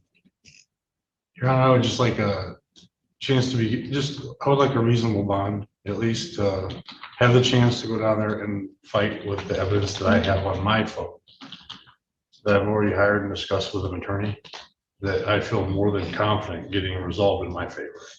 Okay, well, we have extradition, and I suppose I could release you to that other state. There's ways that we handle cases, but sir, here's the problem as I see it. Every single day, and I've paid close attention recently because it's just been shocking to me, because we have so many guns in our own community. But every single day in the United States, some parent has taken it upon themselves to take a gun and kill their other spouse or their children and then kill themselves every single day. When I look at your history here, you escalated to criminal sexual conduct, but when I look at this history, you have juvenile history. A lot of juveniles have that. So even if I don't look at those things, when we get to the adult history, we have very serious offenses: assault and battery, operating while impaired, assault and battery, misdemeanor animal abandoning / cruelty to one animal, misdemeanor intimidation, operating while intoxicated, unlawful imprisonment, and felony assault with a dangerous weapon. Those were charges at arrest. Final charge was assault with a dangerous weapon. We then have misdemeanor carrying a handgun without a license. And then the final charges, resisting law enforcement, and then we end up with this criminal sexual conduct case that's in front of me. And now, while on probation, which was meant to rehabilitate you after you spent 706 days in jail, I end up with allegations that are very serious against a spouse, where you have children with that spouse, sons, as I understand it, and you are saying no one's getting out of here alive. Your Honor, I was in communication. Sir. Oh, sorry. Not saying anything. I'm sorry. No one is getting out of here alive is a clear death threat. You have a history with guns. You have a history of violence. There is no bond until I have this hearing, and if you want to constitutionally, I guess I can give you a bond, $1 million. How's that? Until we have a hearing, and then you can change my mind, and you can have a bond report, and we can look and see what's going on with the other case. So let's make it $1 million. That's what I can make it $1 zillion. You can't probably pay the $1 million, but I think your children's lives and your ex-wife's lives are important, and so is yours, by the way, sir. This behavior has to stop. That's why you were put on probation for 5 years. 2 months you violate, I have serious problems with that. So while there's a presumption of innocence in your other case, there's also a reason that I can hold you, and that is public safety, safety of others, whether they're in this state or any other. I don't care. We have a history of violence against women, and I certainly don't want you to be another headline. So please get a date and set this for a hearing, and then we will, yeah, so here you go. Just so I don't end up having to deal with, he's entitled to a bond because of the seriousness and the danger and the history here. It's going to be $1 million cash with the GPS tether.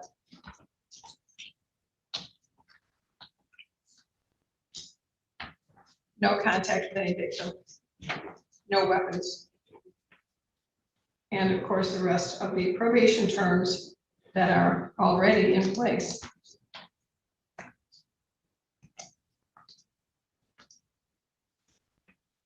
I believe, sir, I gave you an adequate warning at the time I sentenced you. And I am actually rather shocked that I'm here, especially after you had over 700 days in jail and assured me this would not happen again.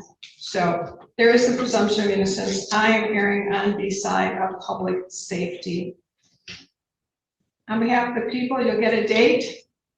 Yes, Your Honor. I don't know if Mr. Harris wants to first reach out to the defendant's counsel in Indiana to see, because we might get a better idea of dates if, you know, I don't know if they know, they have a better time. You have until next, sorry to interrupt, you have until next Friday to get me a date, or else I pick one and you'll all cancel your plans. Sure. So we have 1 week to get a date. And Your Honor, if I may? Yes. My understanding from Mr. Carper here is that the next hearing in that case in Indiana is at the beginning of June 8th.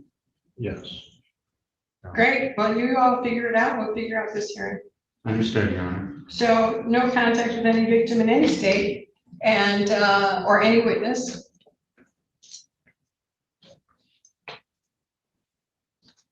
No contact means no contact, sir. That means no telephone contact, no skywriting, smoke signals. Do not use somebody else's card in the jail to call your ex-wife. Tell me about, what are the ages of your children? They're 17 and 18, Your Honor. All right, well, do you have contact with them? I do, Do actually. you have, do they have separate cell phone numbers? my oldest son has gotten into some trouble. I was actually sending him money, helping him, because he ended up in jail. Okay. And that's what this whole argument started. Sir, don't talk about the case, and here's the thing, if your child's in trouble, you work with the spouse, the ex-spouse, you don't do whatever this is, it doesn't, there is no shock to me that your child is in trouble when he's grown up with a man who has 12 felonies. Come on, sir, what? And those messages I was sending. Sir, again, I'm not the trier of fact, I'm not the judge in that case, but you're going to hurt your case because anything you say or write can be used against you. So, if, I don't know what's going on with your kids, as long as you don't send messages through them, you can have contact with them, if that's allowed. I don't know what's going on in that state, and I don't sit in the family court there. So if it's allowed, he can have contact with his children, but not send messages, since they're basically, one's an adult and the other one's almost an adult. So if they have cell phones, you can certainly call them, you can write them, but not any, unless they're witnesses to this. If they are witnesses, you cannot talk to them. So does that make any sense to you, sir? Yes. Great.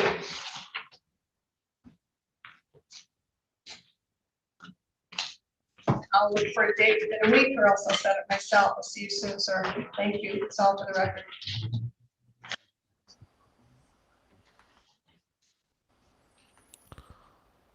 So yeah, he needs to be protected from himself. I know that there's some debate in the chat about whether she should be giving legal advice or all that, and I get where you're coming from. In the same respect, these people don't get that when they speak up, especially now with all the recording and everything, it's all being documented, it's all being recorded, and they need to just shut up, or they're going to have a problem later on. Anyways, good morning once again, TCF Live, solidly an hour 2 now. We've been bouncing around this morning between live stuff and the Wayback Machine. This was Judge Aquilina in the Wayback Machine from yesterday, but we're going to go to this morning and check in with Judge Stevens now. Yes, sir. Mr. Friday. Go ahead. I apologize, Chad. I was telling some, I'll what little Vietnamese I know, that's the only way. Yes, sir.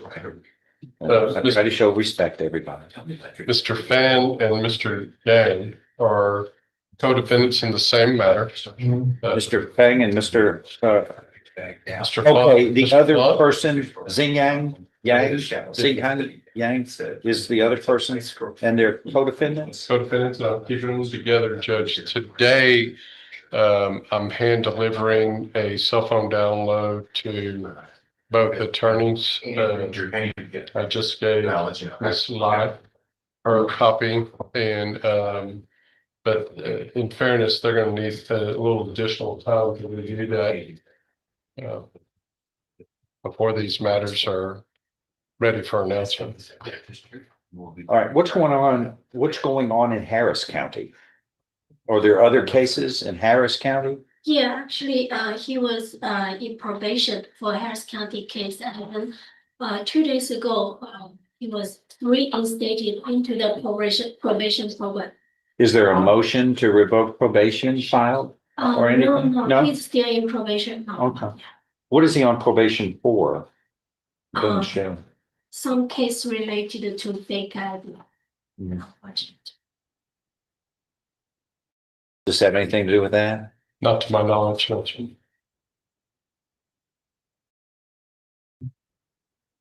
It's similar in nature as to the type of offense because it's both fraudulent activity.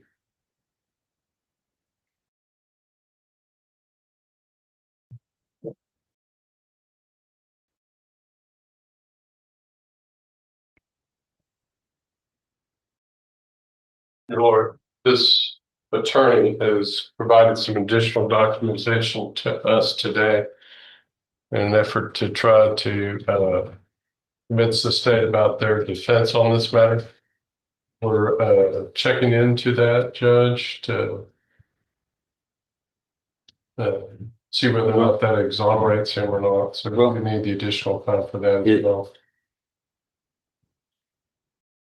I will say, Is Judge, there a is there a victim here who lost, it's showing in the probable cause it's a victim had already provided a male subject $20,000. And then there was another 30,000 that the victim was in the process of withdrawing to another individual, meeting him in a surreptitious manner here.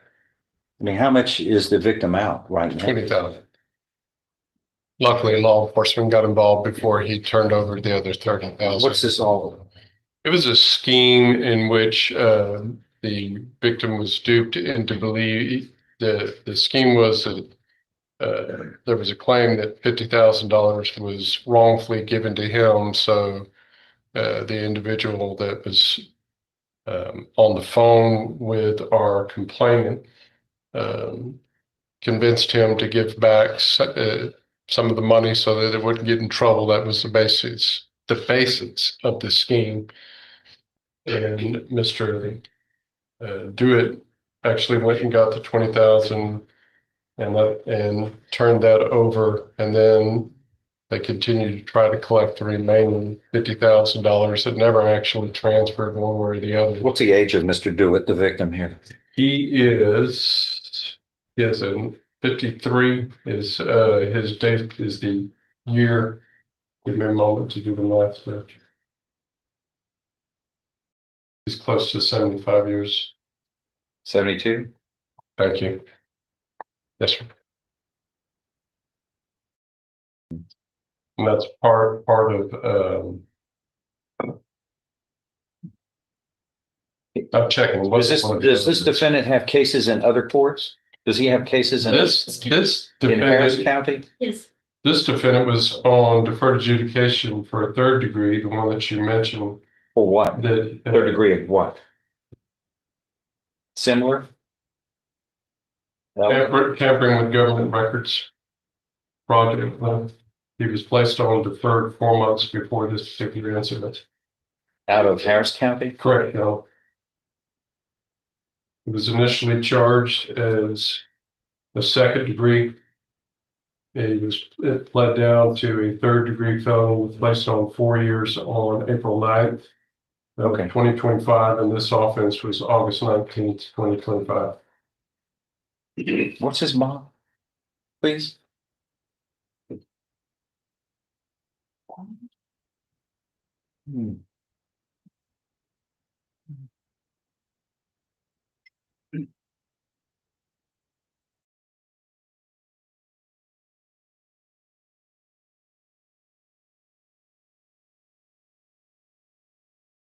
I ruined that day, August 19th. That's the others celebrated. That was the day I was married. On that day too. A lovely lady. It's 100,000 and he's supposed to have a GPS, but I think there's some notes in the file about Harris County covering, like he used GPS out there and they were trying to see if it could be the same. Yes, Your Honor. When you reviewed this at his last court appearance, it came up that he was being monitored out of Harris County because of an MTRPA. Is the defendant still living? Does he still reside in Las Vegas, Nevada? Yes, Your Honor. He never missed. You didn't have to leave Las Vegas to victimize people, to come over here to Southeast Texas and victimize, if this is true.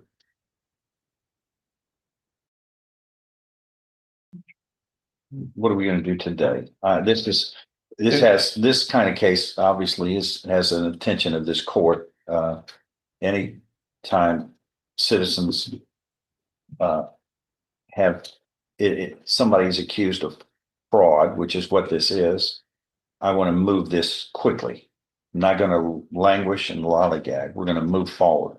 Actually, when can everybody be ready to move this case to trial? This was the last item of discovery that was needed, Judge. The state actually acquired that on May 6th.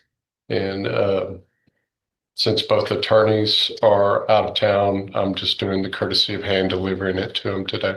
Okay. What else is necessary to get ready? Nothing. Anything else? When you review the found out, the new evidence. I'm gonna set it for trial.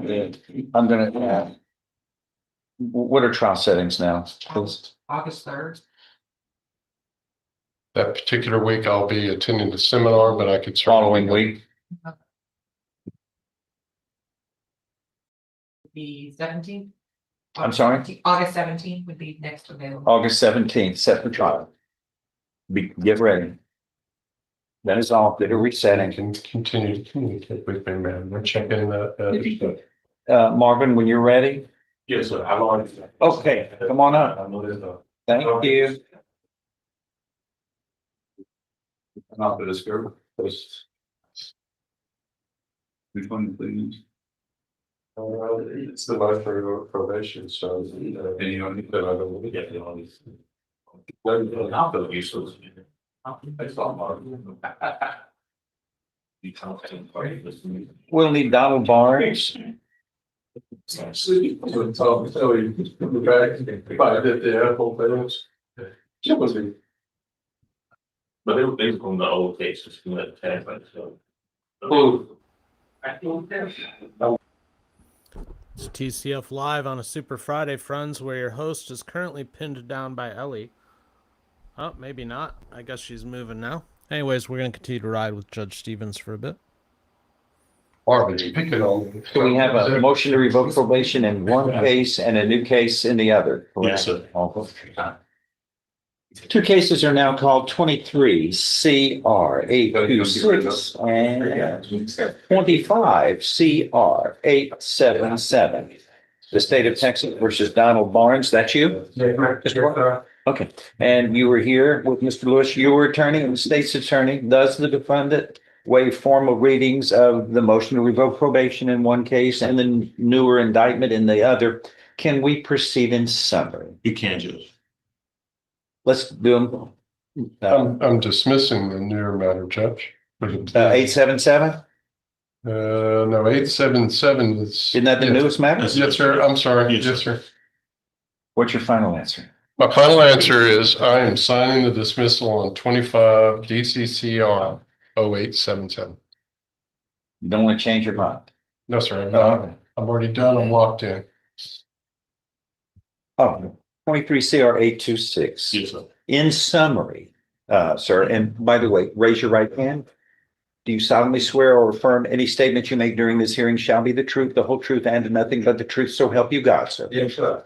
In summary, this motion to revoke probation filed on October 1st of last year states that on June 9th of last year, 2025, in this criminal district court of Jefferson County, Texas, you were sentenced to 10 years in prison, and that was suspended. You were placed on regular probation for 10 years for the first degree felony of manufacturing or delivery of a controlled substance, which was, it looks like MDMB. Anyway, is all of that true and correct, sir? Yes, sir.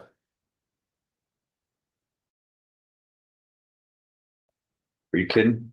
Saying allegation one states that you committed the offense of illegal possession of a controlled substance on or about September 12th, 2025, which was what, 3 months after you were placed on probation. And that was a violation of condition 1 of your probation order. And this was alleged to be synthetic marijuana. Yes. Is all of that true and correct? Yes, sir. Are you pleading true and correct to this allegation voluntarily and because it is true? Yes, sir. Do you understand that a voluntarily and knowingly made plea of true to one or more violations of probation, that's enough to grant a motion to revoke probation by a preponderance of the evidence or greater? Your probation can be revoked and you can be sentenced to no less than 5 nor more than 10 years confinement in prison, because this is a first degree felony that you were placed on probation. Yes, sir. Knowing all of that, do you insist on pleading true today? Yes, sir. I find you're pleading true voluntarily. You understand and appreciate the consequences of pleading truth? It's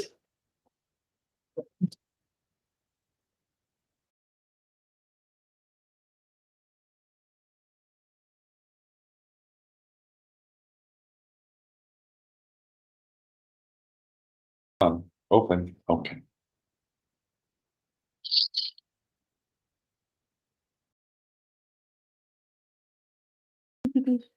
An agreement has been reached between the parties that your probation would be revoked. You would be sentenced to 8 years in prison. Is that your understanding? Yes, sir. If I follow this agreement, sir, you have no right of appeal of your case. Do you understand? Yes, sir.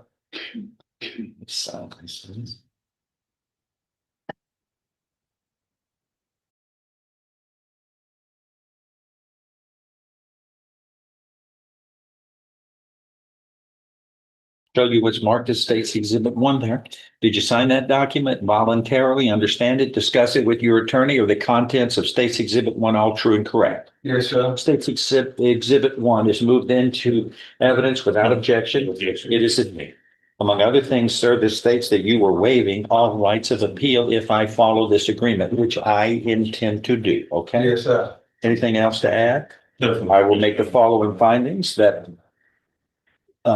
you, Donald Barnes, have pleaded true voluntarily, knowingly, intelligently, and advice from legal counsel to a violation of your probation that you were placed on last year, June 9th of 2025 in this criminal district court of Jefferson County, Texas. And by violating your probation, by committing the offense of illegal possession of a controlled substance on or about September 12th, 2025 in Jefferson County, Texas, as alleged in violation 1 in this motion to revoke probation. That is enough to grant this motion to revoke probation by preponderance of the evidence or greater.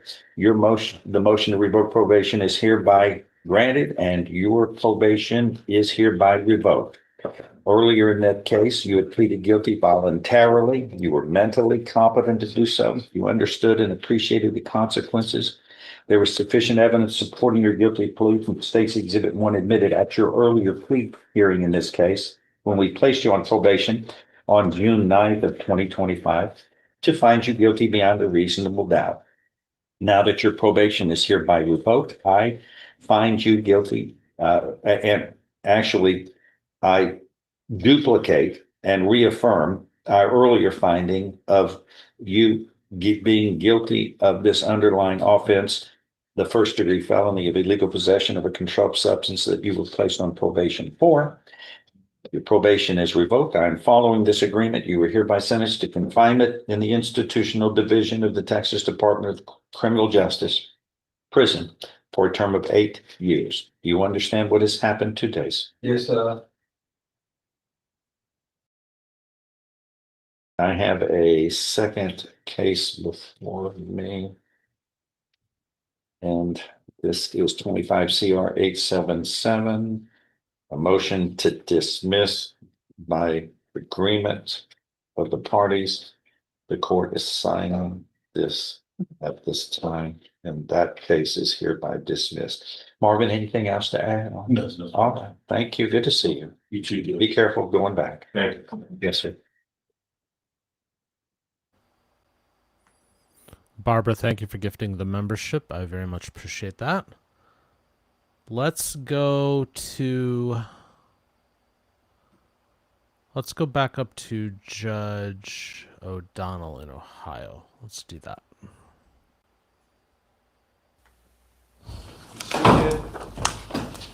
Mr. Downing. Your Honor, we are present this morning in the matter of State of Ohio versus Floyd J. Smith. This is case number 26 CR 501. Present open court this morning is the defendant with his attorney, Chad Mulkey. The defendant was indicted in a 5-count indictment by the Lake County Grand Jury, 2 misdemeanor thefts and 3 counts of receiving stolen property, felonies of 5th degree. Defendant has been served with a copy of his indictment. This case originated out of Willoughby Municipal Court. His bond was previously set at OR and has been revoked, and he heard on bond after defense of the criminal damage. Mr. Mulkey.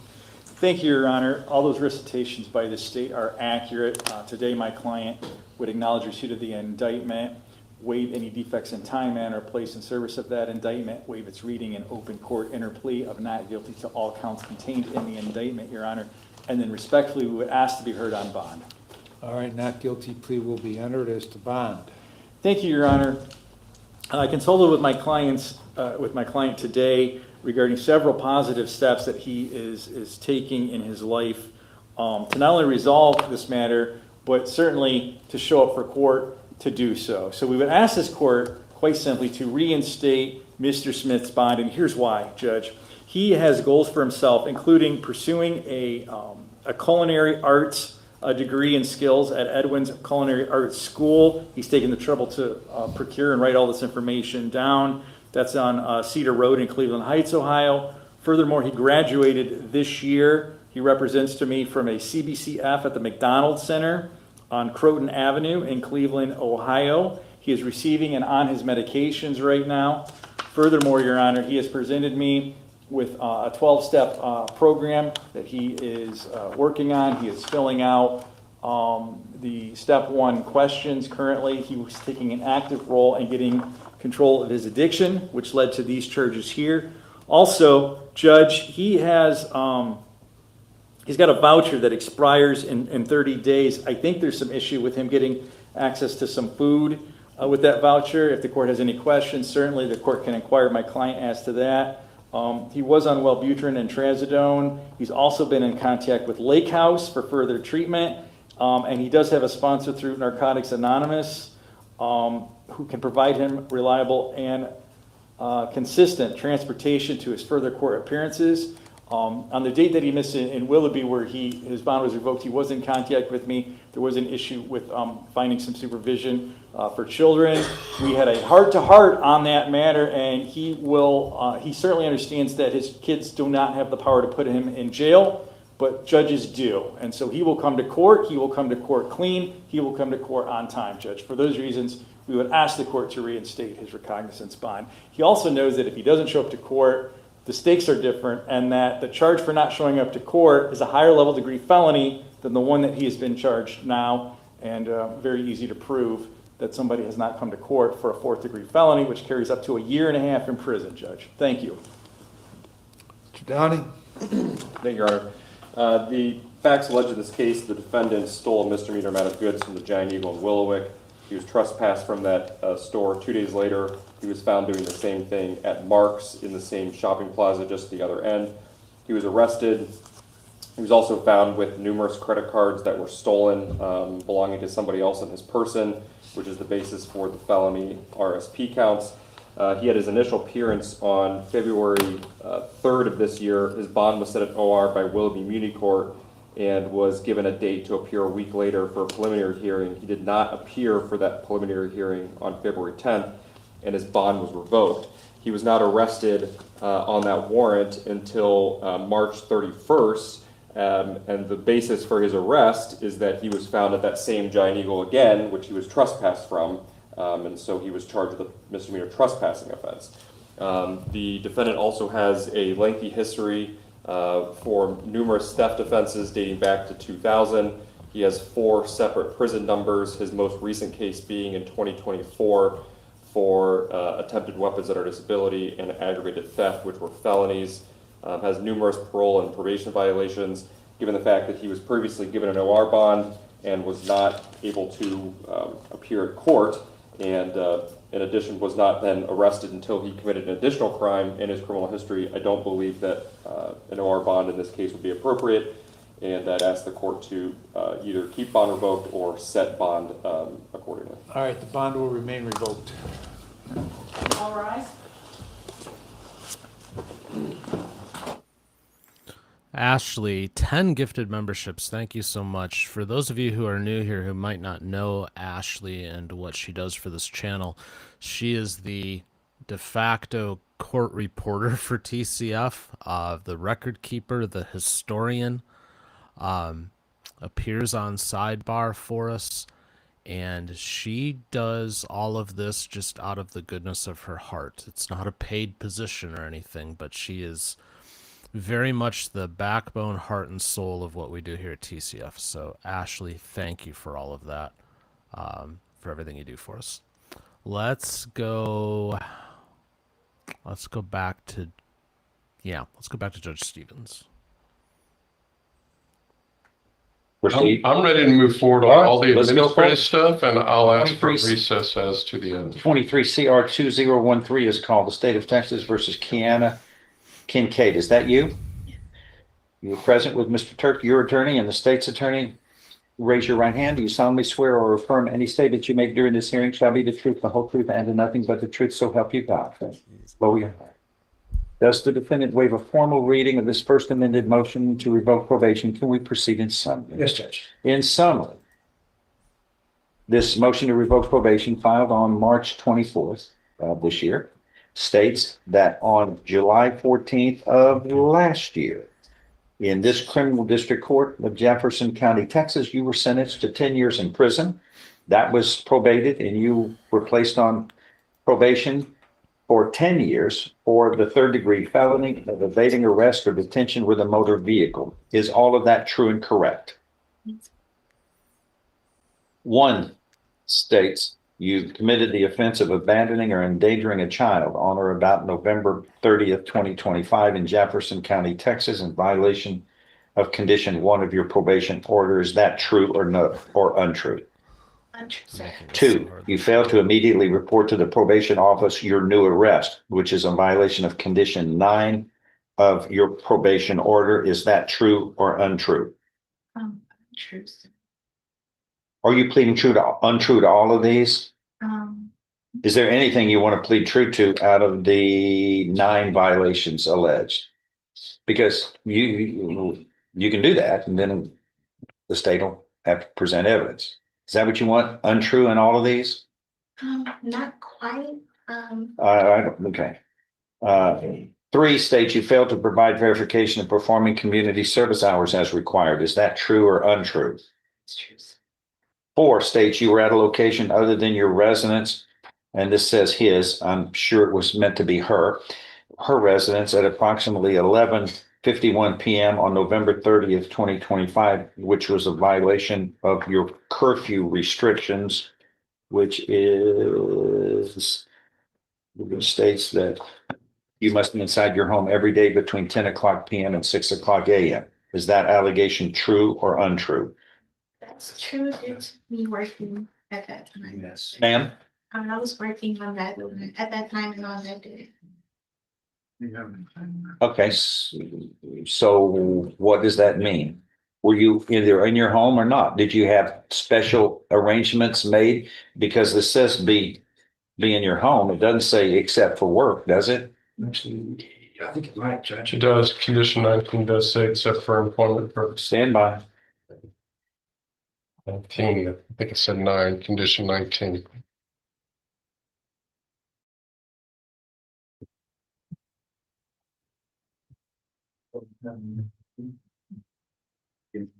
Condition 19, be inside your home every day between 10 o'clock p.m. and 6 o'clock p.m. except for employment purposes. You were working somewhere? Where? It's an Uber driver, and I was working at that time. Well, what are your hours? Sometimes it ranges from early in the morning, 8 a.m. to late at night. Well, who decides? It's whenever you get a call? Yes. Well, what if they call at 3 in the morning? Do you go out and do something? Not quite. I don't understand what not quite means. It's like yes or no. Yes, sir. So you don't, there are certain hours you don't work? Yes, sir. Which ones are those? I don't work from 11 to 7 a.m.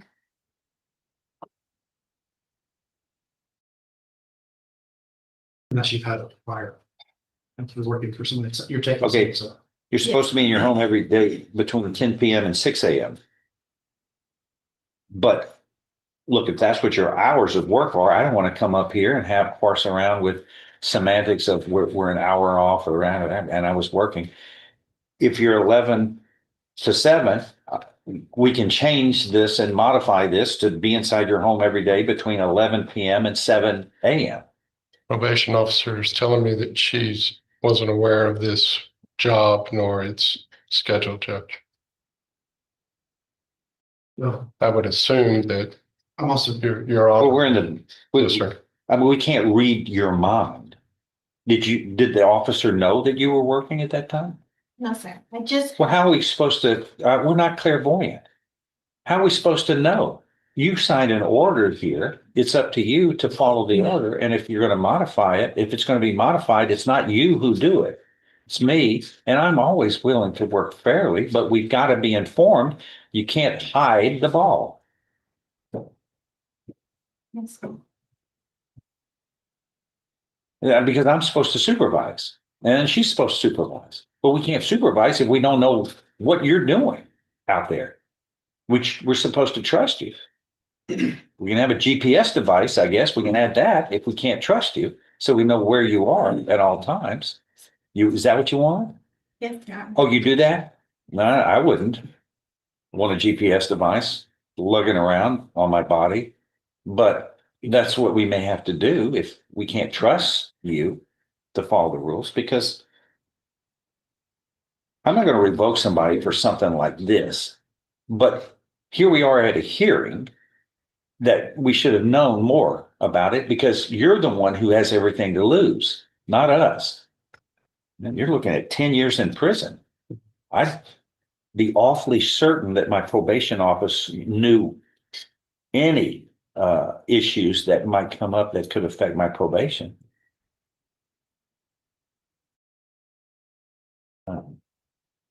My hope is to have the officer that pulled her over, that's the count one, that leads to that count four, Judge, that the her two children were in the back of the vehicle unrestrained is what the charge of abandoning is.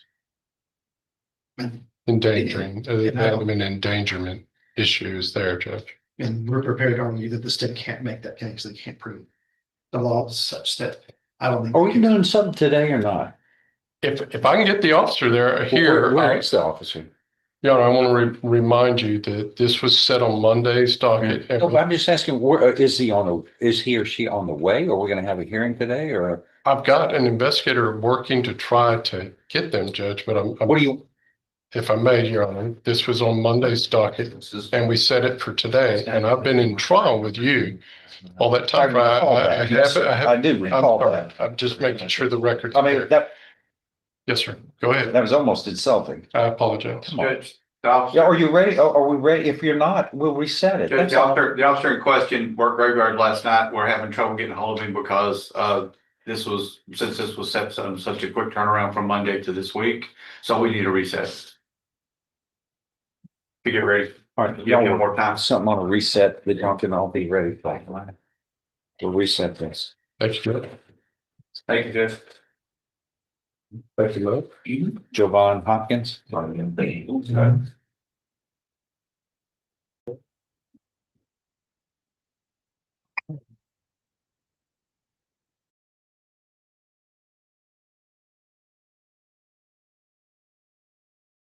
Where's Jovan? He's investigating.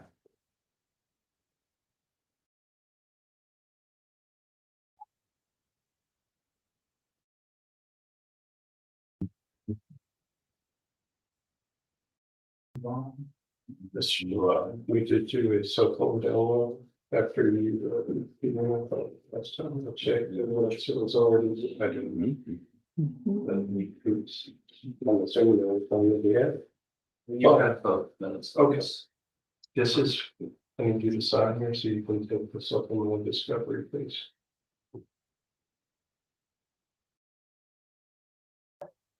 Right. 17-27711 is called the State of Texas versus Jovan Hopkins. Is that you? Yes, sir. With Mr. West, your attorney? Who's gonna? Action. What are we doing, Benjamin? Your Honor, this is, I think, a hearing on the issues. These are all administrative, so we've set it from Monday to today, so there's no. Does the defendant waive a formal reading of this motion to revoke unadjudicated probation? Gosh, that was filed a long time ago on October of 2024, a year and a half. Can we proceed in summary? Yes, Your Honor, please. Has he been an absconder or something? He has not been he's been in the wind since we filed this motion to revoke probation. Correct. This has not been Okay. amended to add all the non-reporting days. Raise your Go ahead, Judge, I apologize. What is that important? Should it?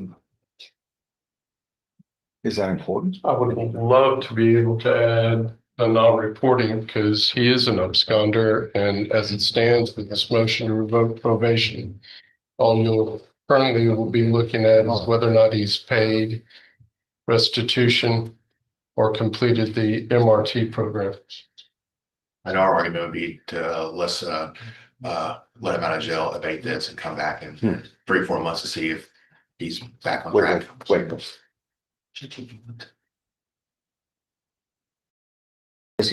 Has he failed to report? While he was with me, no, we filed the motion and then he stopped reporting. You filed a motion, you mean in October of 24? Correct. When that happened? Correct. And he has not reported? That's correct, Judge. Where has he been? Do we know? No. And that's specifically what I asked defense counsel to find out for me so that I would have a position, and I never got a response other than this hearing saying.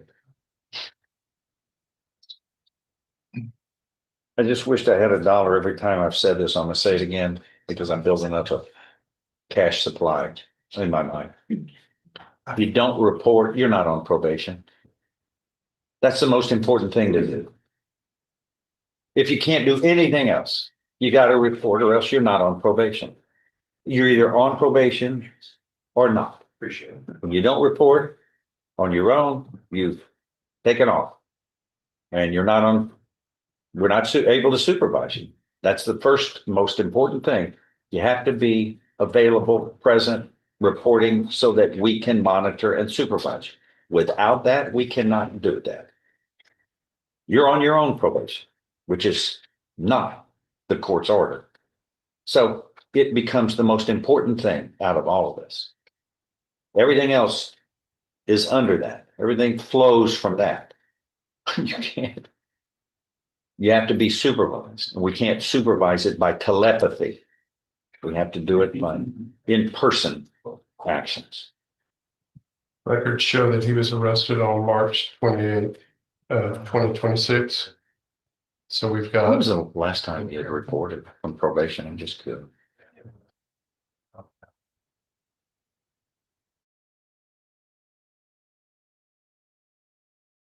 August 29th, 2024. Going on 2 years? All right. I'm going to order the motion to revoke probation to be amended. Please, if we can get whatever papers to add this most important allegation that's not in here so that we can deal with that primarily. And what's his bond right now? If There isn't one. there isn't one and there's not going to be. Hold until hearing. Yeah, like we can trust you to go out on a bond and come back. You were ordered to be here regularly, and now we're talking about going on 2 years. You've been AWOL. Shame on you. Get that motion to me amended as soon as possible, and as soon as we can have a hearing, we will have it. As soon as that is available and possible under law. You're in custody until that hearing.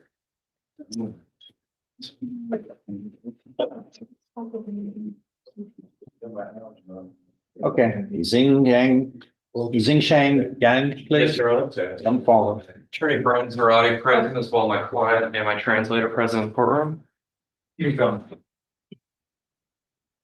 My apologies for turning this. Is this case related to the other case that we had earlier? Yes, sir. That was another person from Las Vegas. Yes, sir. What are the odds of that? He's an alleged co-defendant, yes. Well, is he a co-defendant? You say alleged. I mean, he's identified as that person, right? Yes, sir. Is the co-defendant in this? For your education, yes, the answer is yes, Charlie. All right, in 25 CR 1342, what are we doing today? I just provided supplemental discovery to defense counsel this morning, Your Honor. As I detailed with the co-defendant, we received some cell phone dump information from law enforcement after our last hearing in April. Ironically, it's what this attorney asked me to check into. And law enforcement was actively working on it, and I received it, made copies. I've hand delivered that to both counsel. You set the co-defendant's case for August 17th for trial. I would ask that we keep these matters together. August 17th. Yes, sir. Yeah, I just did that a little while ago. Yes, sir. Anything else? No, sir. So, yeah, the last court setting, I believe the only outstanding evidence I was requesting at that time, or at least I was aware of, was the 2 phone dumps. I believe the alleged co-defendant and my client's phones were both taken by police officers at the time of arrest. I've been given a flash drive and told it's a phone dump. I don't know which. When did you get that? Just now, I was sitting at the council table. As far as that, I intend on filing a motion for return of property since the state has fulfilled its desire to download and copy the phones so my client can get his phone back. That is not filed at this time, but I will be filing that shortly. Now that the state has done what they need with the evidence. As far as going to trial, the last court setting, we did assert our request for trial, speed trial. So we go forward. I don't believe the state can prove this case beyond a reasonable doubt. My client is claiming innocence. Okay, so August 17th, is that what you're saying? Set for trial, August 17th. Can we do sooner? Can we do sooner than that? Maybe end of July? They only try one at a time, and everybody knows I've just finished my 610th felony jury trial. Wow. Which, according to the internet, no one's ever done that. Yeah. So we're fighting fires here. 22nd largest county with the 16th highest crime. And then in this court, a lot of people ask for trials, which is their constitutional right, and I honor that. But I can only try one at a time, and apparently no one has ever done that many. Absolutely. So we're booked up as much as we can be. We just finished a trial yesterday, another 610. So we'll get to this one, and we're all booked up and until then. Should contain both those. I'm sorry? It should contain both those. Anyway, that's what we're gonna do is we'll set it for them. Yes, sir. You wanna And we'll what we'll do is also, so we know, we'll prioritize it as a first setting, as a primary setting for everybody. Because generally there's like 20 cases on the docket, on a trial docket every Monday. And now it's just the way it is. For this one, Judge, we will need to make arrangements for a Mandarin interpreter. Okay, who's gonna do that? I do not know. Y'all need to work together to see if y'all can agree to somebody, and because I don't know if there's one in Beaumont, but we may have to go to Houston to get it. I think we did discuss this at the last. Well, let's don't wait until that day to get one. Let's get somebody who y'all can agree on, that's capable and lawfully available, lawfully fits the requirements so that we don't have to scramble around, because that could take a while. And we got 3 months here. How would the court like to do, because I know, like, we're gonna get a translator all the way down here, and I don't want the court to have to pay for a translator to come all the way down here to sit here with a 20 case docket and not go. That happens sometimes. That's what the court would like to do. But I want to prioritize this if it's specially set, but I wish I had $1 every time specially set cases didn't go. For whatever reason. It's not because I didn't specially set them and everybody agreed to do it. Things happen. And in 3 months, things can happen, but you're going to get a trial here. And there'll be a trial, unless I'm ill, there will be a trial on something that day. And hopefully, I'm ready, willing and able to do it. Absolutely. But if Yeah, let's dot all the i's, and one of those is make sure that a capable, qualified, agreed upon translator is here, ready, willing, and able to go. How long do you think this case would take, Mr. Ham, to present? Yes, sir. How long would it take to present in your witnesses? I have not Do you have an analyzed idea? that at all, Judge. Honestly, I'm sorry, I have not figured out. Because I don't have a grip on it at all, you know, I gotta rely on the It's lawyers. not gonna take longer than the weeks the court would provide, Judge. I can assure you of that. Anyway, that's what we can do, but we've already got fires. Absolutely. That bonfire's going, that we will continue to deal with. I just wish there was a way to try more than one case at a time, but Absolutely. if I can figure it out, I'll do it. But just like I tell people, welcome to the criminal district court of Jefferson County, and nobody's tried more that I'm aware of. And I think there's an article in the internet on it. I'm sure there Somebody's is. researched it and they found nobody's ever done such a thing. So we are pioneers. Every case we try is a new record. And that's all I can do. I can promise you. And people get there. Everybody wants a trial. I understand it.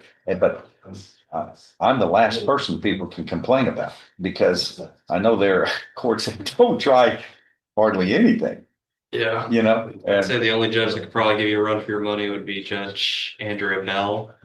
And probably a few where's years, Harris County. Oh, yeah. I'm She not, has two but I'm trial sure records. there are others, but nobody saying bailiffs, from when I began. And they said that when we started, they said, well, you're trying a lot of cases, man. And we're going to keep count on them. So it's this, my same bailiff, and one of them is the same. So he's the official keeper of the amount of cases. And yeah, we just finished 16 yesterday. And then one more thing, can my client be read his offer on the record? Just so it's on the record that I have a translator. Well, you can put it into the record. Yeah, that's not an unusual event. And then you want him to understand, make an expression he understands, and he's making a voluntary choice to pass on that offer and go to trial. Yes. Yeah, well, that's done all the time. Okay. Okay. Raise your right hand, sir. Do you solemnly swear or affirm that the testimony that you are about to give shall be the truth, the whole truth, and nothing but the truth, so help you God? Lower your hand. John, thank you. Have I made you an offer on this case? Because I don't recall doing it. You mentioned jail time at the last setting, but I don't remember the time that you provided. Do I want to take a moment to discuss that? Okay. What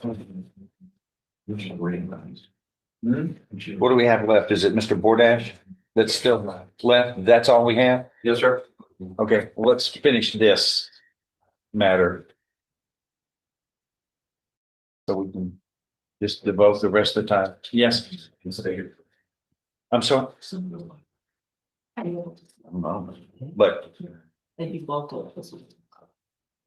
I did have an offer. I apologize.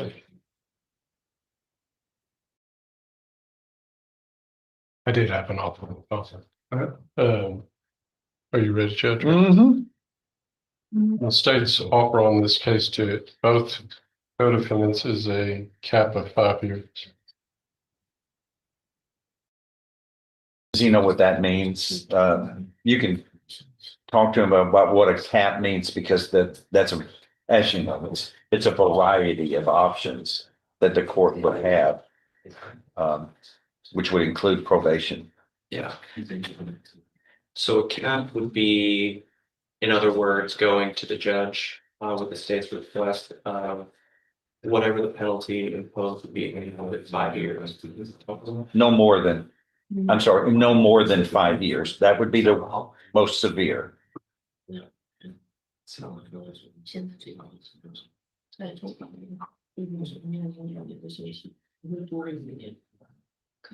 But there are two other options as well that are probation. I can let you explain it if you'd rather. No problem. There are three options that, a cap. When it's cap, it means whatever sentence shall not exceed the most severe option, and that is, in this case, this was was it a third degree felony? Yes, sir. Okay. The punishment range for a third degree felony is no less than 2 nor more than 10 years confinement in prison.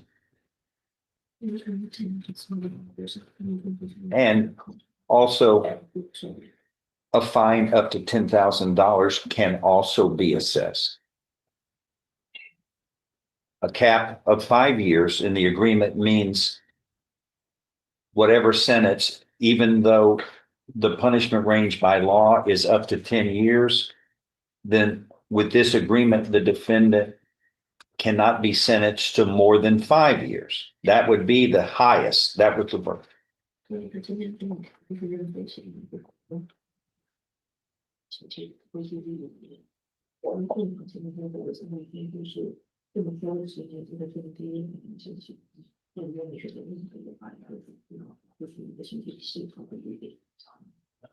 There are two other options available.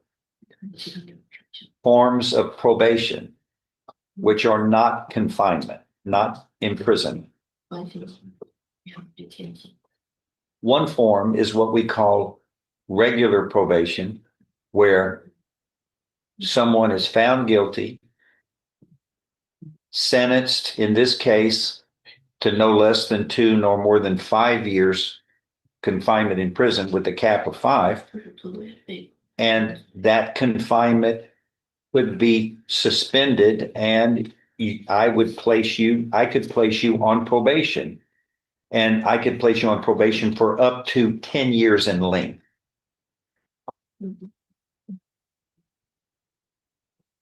There would be terms and conditions of probation, which are normal and customary in all cases. But in this case, it looks like restitution would be an issue. Is there a loss here at all? 20,000. Yeah. One of the conditions of probation is if restitution is actually proven, then I would order the person responsible or persons responsible on probation to pay back the loss to the victim.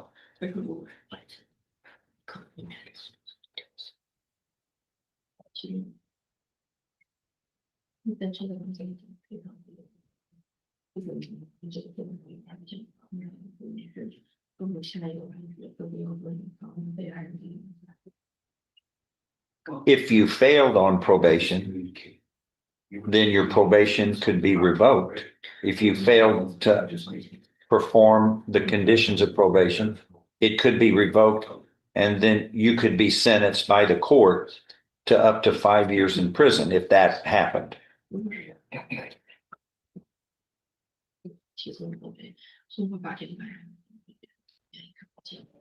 So probation is a second chance. You don't go to prison as long as you follow the terms. At the end of the time, if you did well, the case is terminated.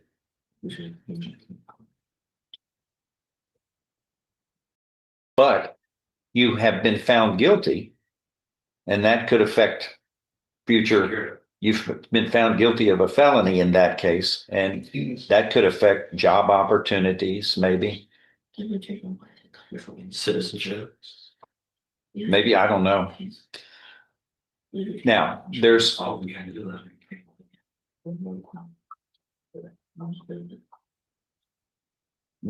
third option. It's a form of probation. It's called deferred or unadjudicated probation. And in that case, if that were done, I would make a finding that there is enough evidence to find you guilty.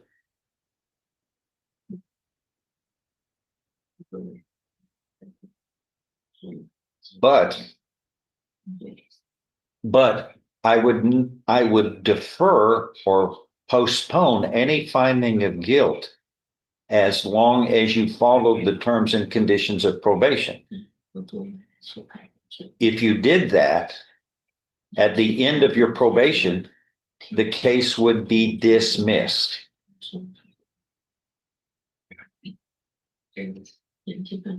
And you would not be found guilty.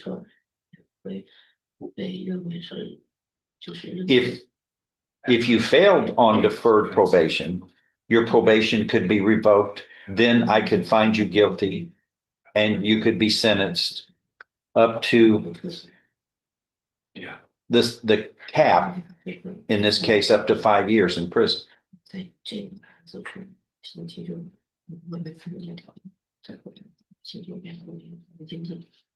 Now, that third option is the kind of probation that we use most regularly on probation because people have a second chance.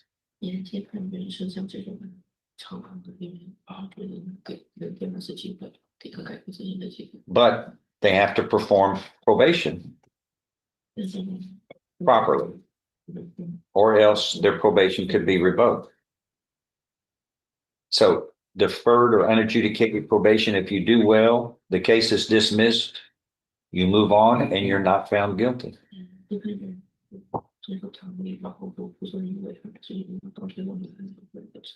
On regular probation, you are found guilty. You were sentenced, placed on probation. If you do well, at the end of your probation, if you do well, the case is terminated, but you are still found guilty. You just don't go to prison. That's important.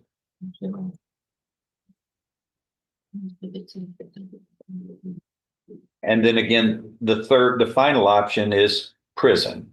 No less than 2 nor more than 5 years confinement in prison. Okay. So those are the 3 options. Yeah, nobody wants prison, of course. Yeah. But that's why when people generally, very, very, very few people ever say, I want to go to prison. But some people are before me and they're not confident that they can successfully complete probation because they know they have issues and problems.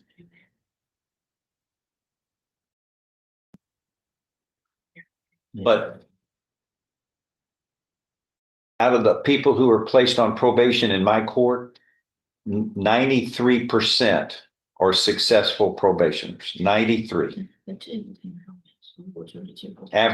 National average is 75, I think.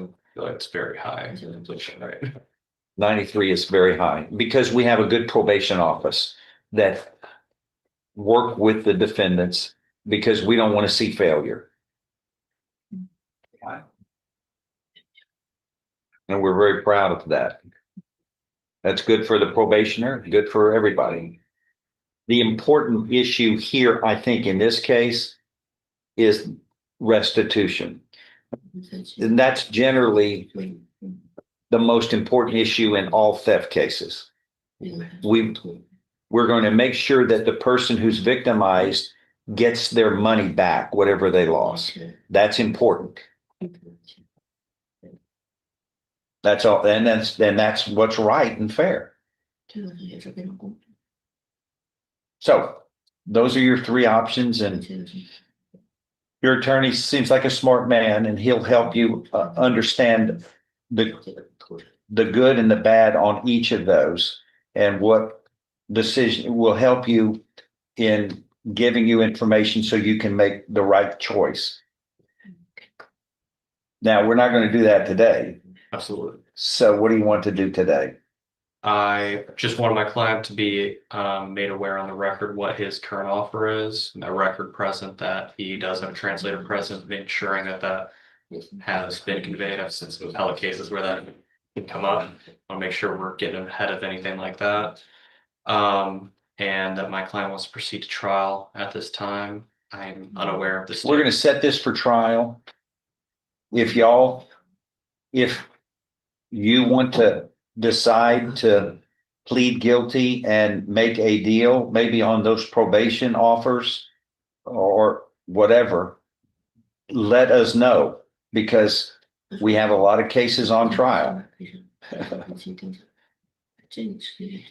We try more than anybody here, but if it can be disposed of without a trial, let's do that. And if he wants to get on probation, then let us know so that we can move it off the trial docket. The important thing is the quicker you get on probation, if that's what you're going to do, the faster you're on probation, the faster it ends.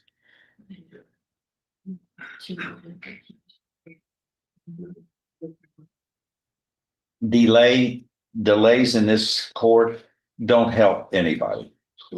It's not good for anybody. So make a decision as soon as possible. Well, until then, we'll put it on the trial docket.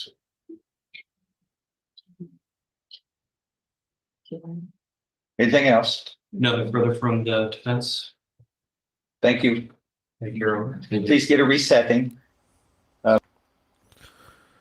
You know, he brings up often, Judge Stevens, about how well the probation department in Jefferson County, like a 93% success rate or whatever number he throws out there. But the number he threw out that most caught my attention was that they are the 22nd county in size and the 16th in crime rate. And we've remarked before how it feels like everybody in that county has a case pending. So I guess it's good that their probation department does so well because they have such volume that they deal with there. I don't know, but it's crazy. Barbara gifted a membership a little bit ago. Thank you for that, Barbara. Again, for those of you who are new here, Barbara is the official link dropper here in the TCF chat, and I would also say she's probably the official cheerleader. Very supportive, so thank you so much, Barbara. We'll be going to Dungeon Court soon, but before we go there, let's make another stop in Lake County and Judge O'Donnell. Thank you, Your Honor. We are present this morning in the matter of State of Ohio versus Majitatia. This is case number 19 CR 1073. Present open court this morning is the defendant with his attorney. We are present on a motion for judicial release. This is actually the second motion for judicial release filed in this case and a request for a hearing. The state did receive the motion and did file a response not objecting to this. The victim's family is also here and was informed of this prior to the state's response, and the state is prepared to proceed today. All right, Mr. Perez. Thank you, Your Honor. Your Honor, we submitted a motion on this case that is pretty extensive on behalf of Mr. Attia. His name is Majid, but he goes by Max to everybody who knows him. He's been incarcerated for about 5 years, 8 months. He made a bad decision a long time ago, 8 years, about 6 years ago. He regrets that decision. He's done tried to apologize, and I think he's written a letter to the family, the Anukans that have been hurt by this whole situation, where the victims here. He's very remorseful. He's done everything he can while he's been incarcerated to prove to the court and the community that he's a worthwhile candidate to be a full-time citizen. He obtained a college degree while he was incarcerated. Court might recall before this event occurred, he was attending Cleveland State and would have had an engineering degree in a couple of quarters had he remained out. He has done more incarcerated than any client I've ever had. I've submitted numerous exhibits of all his accomplishments. He's attended basically every program that is available. He's had glowing remarks from prison personnel the wardens, from the guards, the teachers he's had while he was in there. He has tutored other inmates in addition to everything else he's done. I think the court can be assured that if he is released and put on probation, that he will comply with any of the rules of probation, that he will not harm anybody in the community. He's not a risk to anybody.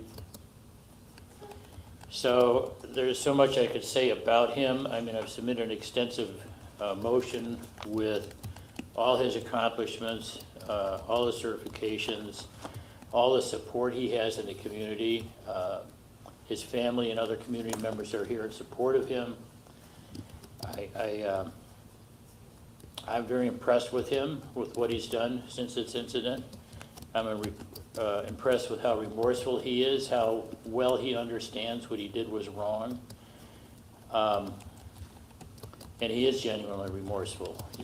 He's not just saying that. So I would ask the court to consider everything we've already filed rather than rehashing it all in front of the court at this time. I've attached, numerous exhibits to the motion that outline everything he's done, support from community members of the community, and we would ask the court to grant him judicial release. I don't think he needs any transitional control because of the fact he's taken every course that would be offered at NeoCap or anywhere else. He's tutored other individuals in those same areas while incarcerated. He's a low risk before he went in. He's a low risk at this point based on the prison guidelines. So I would ask the court to consider granting him shot probation without transitional control. He has a job waiting for him. His family, he'll be living with his family here in Menor. In Willoughby Hills, right? Menor. In Menor. Living with his family in Menor, and I have every confidence that he'll be a great candidate for a probation judge. Thank you. Mr. Attia, what do you want to tell me in support of this motion for judicial release? Well, honestly, Your Honor, I applied myself, man. I try to better myself each and every day. While I was in prison, I did everything I can. I took advantage of all the resources that were available to me. I completed all the programs that I could. I'm sorry for what I did that day. I'm not a bad person. I just made a bad mistake. I apologize. I understand the seriousness of my offense. I understand the ripple effect of the Nukin family. I affected the whole community, and I have a lot of love for this community, so I regret it. And I'm honestly embarrassed by what I did. And I apologize to you guys. I hope you guys can forgive me. If not today, maybe sometime down the line. You guys didn't deserve that. So. Mr. Downing.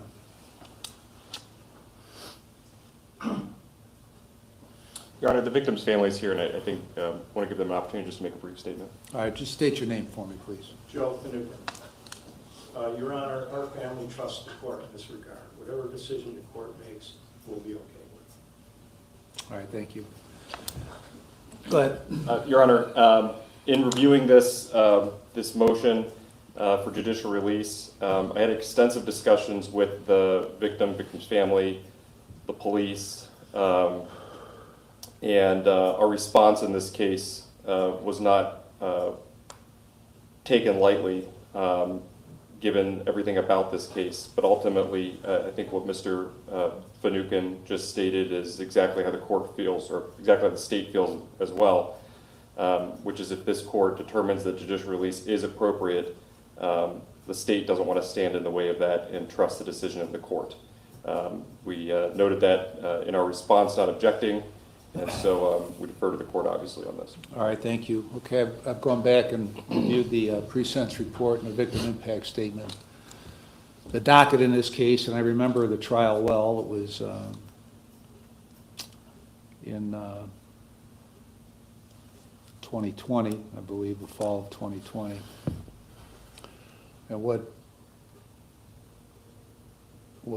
struck me during the course of that trial is how somebody who's so intelligent can do something so stupid. And you managed to manipulate this other fellow, I forget his name, it escapes me at the moment, into doing what you did. Mr. Downing had mentioned when we were in chambers about, in reviewing Mr. Perez's motion with the attachments, what was accomplished while you were away. And quite a bit was accomplished while you were away. And by comparison, most individuals who go to prison accomplish drug usage while they're away, and that's about all they do. So that, I've taken that into great consideration. I've reviewed in this motion, I know you filed a motion previously, last fall that I denied, but I went back and reviewed all the information that was, the exhibits in that motion, and reviewed this motion as well. So, how old are you right now, Max? I'm 27 years old. Okay. And when this all happened, I think you were 20 or 21, on your way to a engineering degree, right? Correct. All right. What else, I let you out, what are you gonna do? Go work for my family's business. I'm gonna take care of my family, start my own family.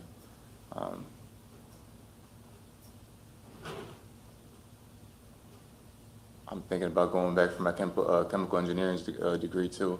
How much did you have left in order to get that? I have 1 year left. Franklin University also offered me to take a master's program online. So I was thinking about that as well for the business. All right. Well, in consideration of the entire record, I'm going to grant your motion for judicial release. I'm going to place you on community control for 5 years. You're to not utilize drugs in any manner,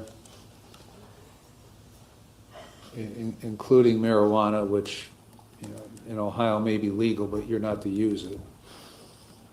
You're to have no contact with the victims, at least at this point. I'm not sure if your license is still valid or not, but you're to get a valid license. You're to maintain full employment or full-time schooling, or a combination that equates to of both that equates to full-time. And you're going to complete 200 hours of community service. Ms. Warren, any other terms you think are applicable? Okay.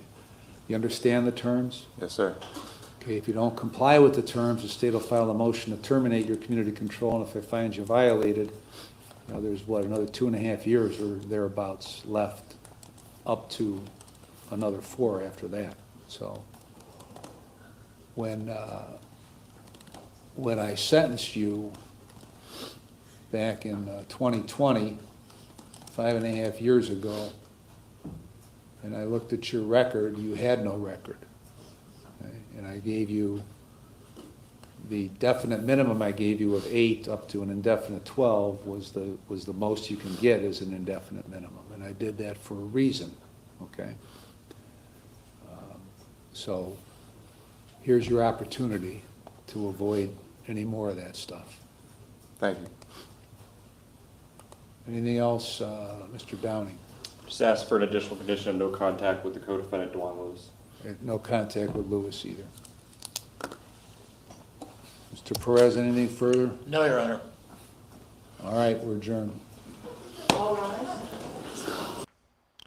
So I have to say, I don't think we have ever heard applause out of Judge O'Donnell's courtroom.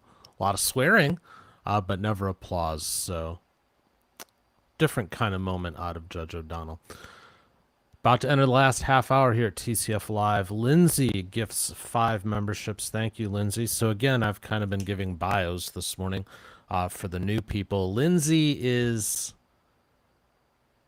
I would say, the unbridled enthusiasm of TCF. She actually came to me and is like, I need to be on sidebar. Put me on sidebar. And she's been a permanent panel member for some time there now. She does the blotter reporting for her hometown on the pre-show, usually on Fridays. Her support of me personally in this community in general is just amazing. And Lindsay, in my mind, is probably the rising talent of TCF. So Lindsay, thank you for everything that you do for us here. It's very much appreciated. Okie dokie, it is time, my friends, to go to that wonderful place. For those of you who are new, you'll love it. You'll hate it, but that's the whole idea. It's the court that's so bad it's so good.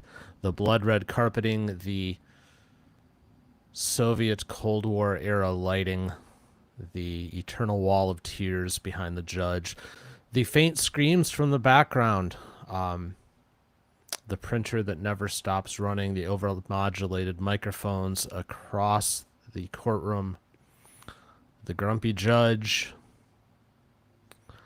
It is said that Appalachian justice is best had in a cold, dank basement where people used to be tortured. Ladies and gentlemen, to finish out our final half hour, I give you our guilty pleasure, Dungeon Court. Do you have a payment on your files today? I think I got $10, yeah. I need to see. We've got to make room, people.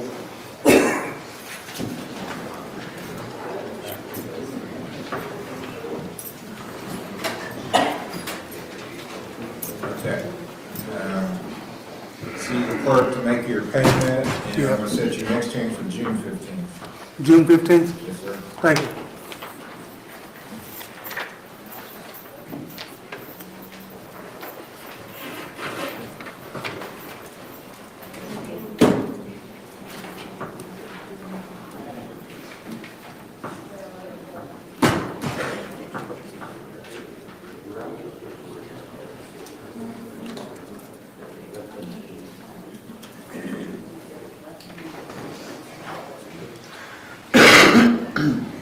No talking in the courtroom. Let's be quiet. John Benson. 2046. Is that United Family Recovery? Got a report from them. Please start.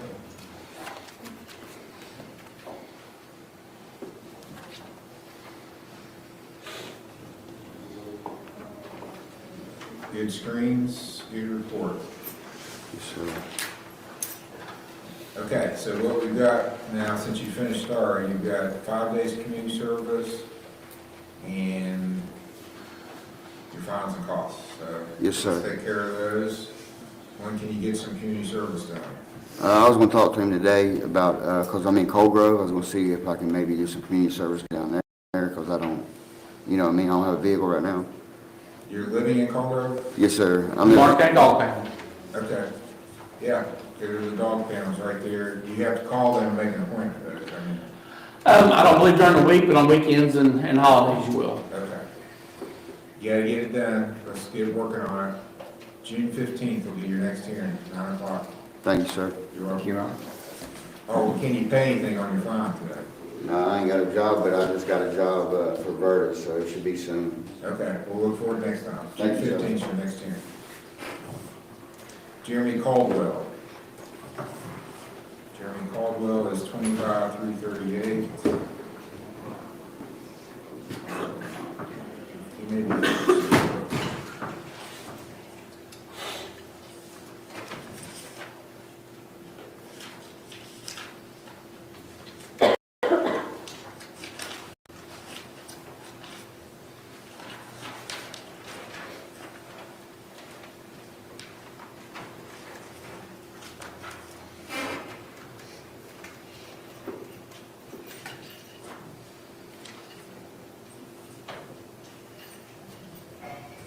Okay, I'm gonna mark him completed. He's finished his community service and paid all his fines off, so, and there is a report from his treatment in the file, so he is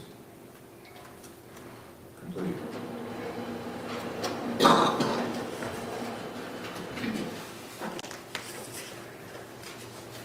Leroy Campbell. It's here, and I did have a report. Yeah, okay. Case numbers 10, 6, 27, 12, 30, 25, a report from RS.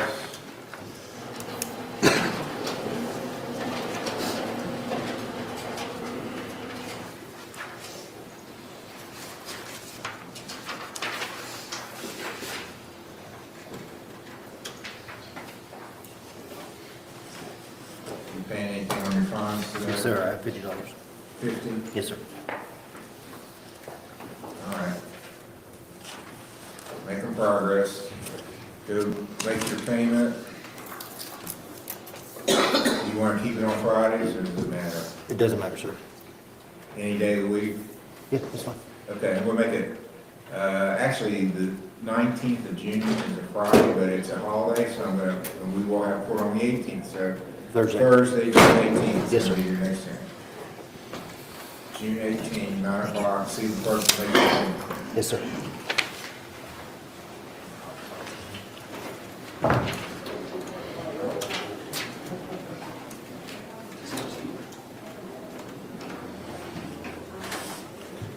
Naaman Cox is here. I apologize, Your Honor. I come from the lobby and I didn't hear my name called. I saw you sitting out there. 21-306, 22-16, 63, 23-569. You're paying off your fines, so you have a payment today. A small one, $20 is all I got with me. How much? $20 is all I got with me. I'll put you down for 20 and get you back in a month. So 20 today. Next hearing will be the 15th of June. 9 o'clock.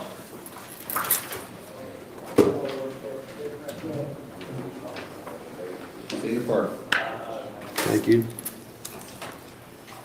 Have a good day. Two. Mark Daniels is here.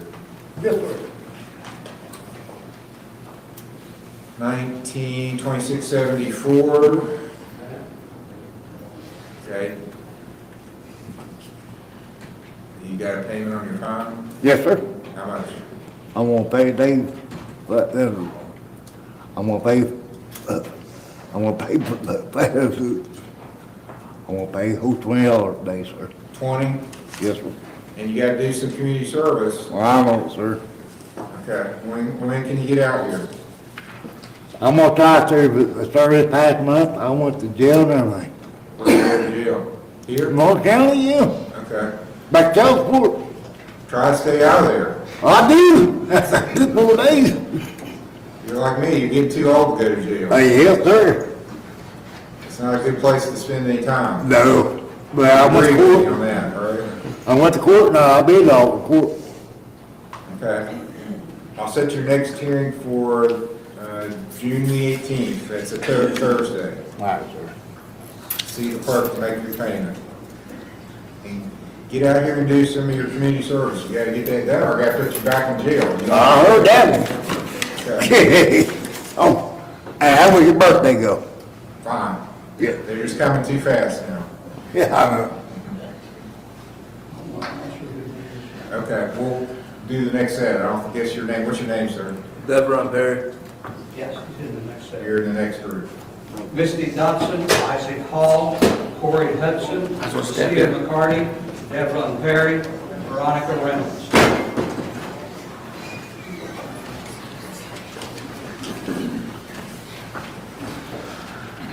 Misty Dotson, 23706. Just working on your fines, and you got something for me?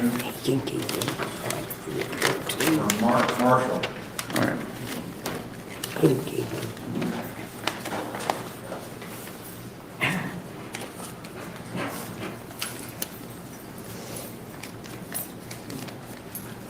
Okay, you did very good report for Marshall Health, so good job on that. Thank you. What are you gonna do on your fine? You got a payment you're gonna? Not today. I'm going to try to pay some on it next week. Okay, you know you can do, because you've already done extra community service. Yes. We don't have any cleanup days coming up. Not that I'm aware of, Your Honor. I'm gonna set you for June 12th as your next hearing. Thank you, Your Honor. That's a Friday, June 12th, 9 o'clock. Isaac Hall, 2668. Okay, you did several hours of community service since your last hearing. Still got a couple days left. What about your fine? What are you gonna do on that? I'm gonna pay $20 a day. Okay. How many days do I have left on community service? 2. 2 days. Okay. And if you do extra, you get $50 a day for every day you do towards your fine.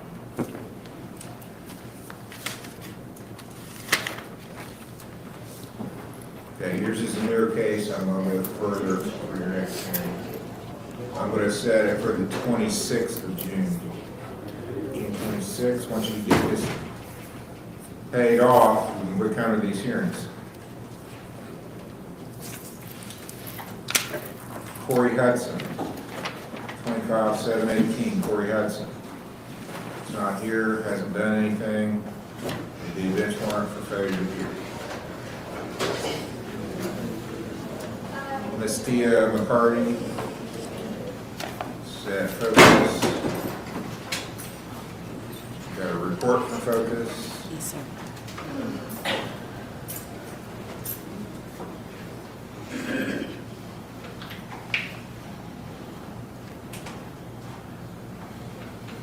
Says you're compliant.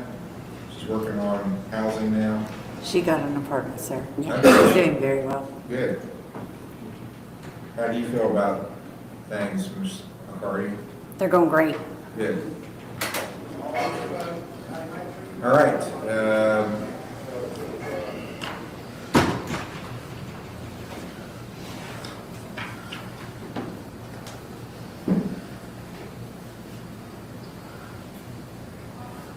So she's not finished though. I don't see that she's finished with She's treatment. doing outpatient, but we're stepping her out. She's doing very well.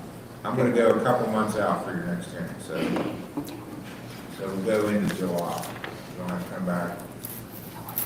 So 2 months out. 'Cause you've been doing this for a while and you're doing really good. So Thank you. congratulations on that. So let's make it July 17th. July 17th will be your next hearing, 9 o'clock. Thank you, Your Honor. You're welcome. All right, Devon Perry, 25-982. Is that United Family Recovery?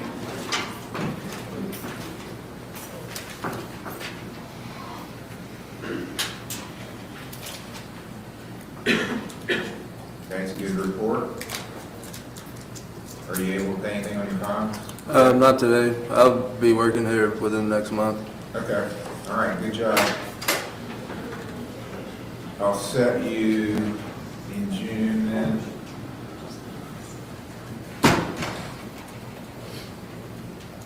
Let's make it the 18th, that's a Thursday. June the 18th is a Thursday. Because of a holiday on the 19th, so June 18th, 9 o'clock. June, you said June what? 6/18. Thank you, Your Honor. Thank you. Veronica Reynolds. Veronica Reynolds is 12-2485, 12-3408, 13-1069. She hasn't appeared, so it'll be a 1. Amy Slaughter, Robert Slaughter, Jimmy Sparks, Ron Witherell.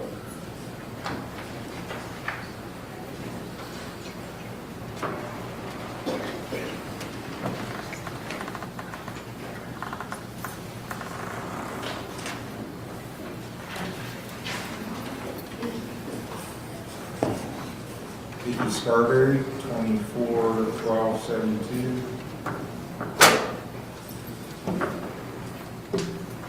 Fines paid, and you did some community service since your last hearing, you still got. Yeah, I've completed the community service, since court the last time. I paid off the fines. Also, went to the animal shelter and they let me bring this, but they couldn't type me up a letter like I have.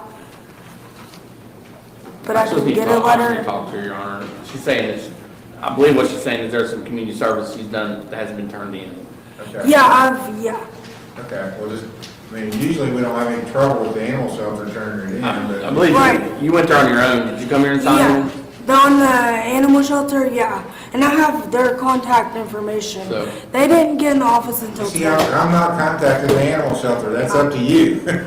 Well, You I know, I get, every person goes, Judge, you need to call here and verify. No, I'm not calling anybody, it's on you. Because you got a jail sentence that's suspended if you do the community service.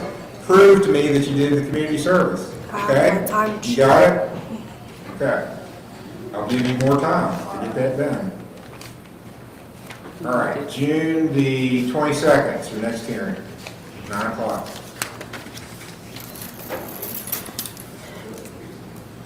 Amy Slaughter, 25,391.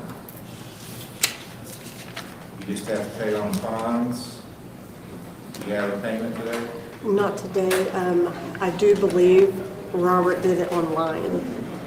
Okay. Tuesday, How much? 50. All right. It's actually showing up. You did.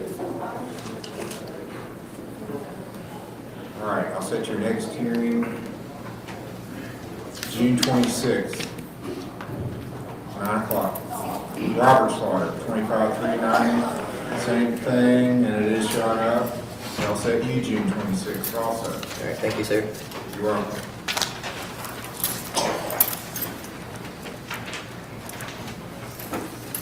Jimmy Sparks, 2639. Your Honor, we had a mix-up in court dates today. He's on his way here. He is compliant, and then he also got a job at Speedway.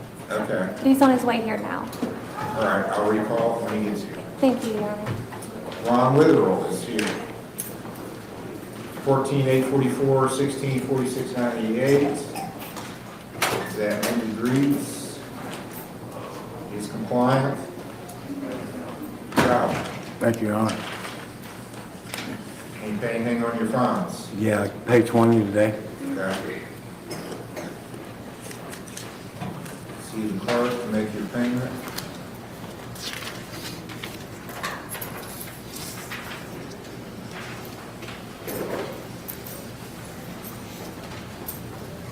Does it matter what day of the week you're No, there? no, Your Honor. Okay, we're gonna do the Thursday day, and June the 18th, that's a Thursday, 9 o'clock. Thank you, Your Honor. You're welcome. That's all the reviews. Okay, so we're gonna start what the lawyers call arraignments. So what does that mean? First hearing on a case is called the arraignment hearing. The purpose of which is to tell you what the charges are. You don't have to agree with them, and I don't decide the charges. I usually don't even see them until they bring it, open the folder in front of me. That's what the prosecutor decides. They may be false, may be totally bogus, but you need to understand what they charged you with. So that's why I'm going to go over the charges with you and the possible penalties. If it's a misdemeanor, I'll ask you for a plea. That's your answer to the charge. If you don't know what plea to enter, if you're confused, if you don't understand what's happening, or if you want a trial or you want to talk to a lawyer, you should enter not guilty as your plea. That preserves all the rights you have. And the rights that you have are, let's go over those. You have the right to remain silent. You don't have to say anything. You don't have to incriminate yourself, but people do. So one thing you need to understand, everything in this courtroom, you can see, I'm being videoed right now as I'm talking to you. You're being videoed when you get up and talk to me. And everything you say is on the record. And in the law, admissions are a big deal. You can't say, yes, I did it, and then later come into court. Well, you can, but it's really hard to get out of it. Okay? Say, yes, I did it, and then later say, no, I didn't, I want a trial. You're going to get that played back to you by the prosecutor, and that has a lot of weight. So best, less said the better about the facts, because today's not the trial. I'm not going to say, oh, you're right, I'm going to throw the case out because of what you just told me today. That's not happening. You have a right to have an attorney. You can have one appointed for you if you meet the financial guidelines. If you want one appointed because you can't afford it, I have to ask you about your income. You have a right to bail. You have a right to make the state of Ohio prove the charge they file against you beyond a reasonable doubt. That's the highest level of proof in the law. So if you don't know what to do, Not guilty is the best choice you can make. Call the first case. State of Ohio versus James Cook. In the courtroom now, arraignment. First time being here, have a warrant, Mr. Hearing.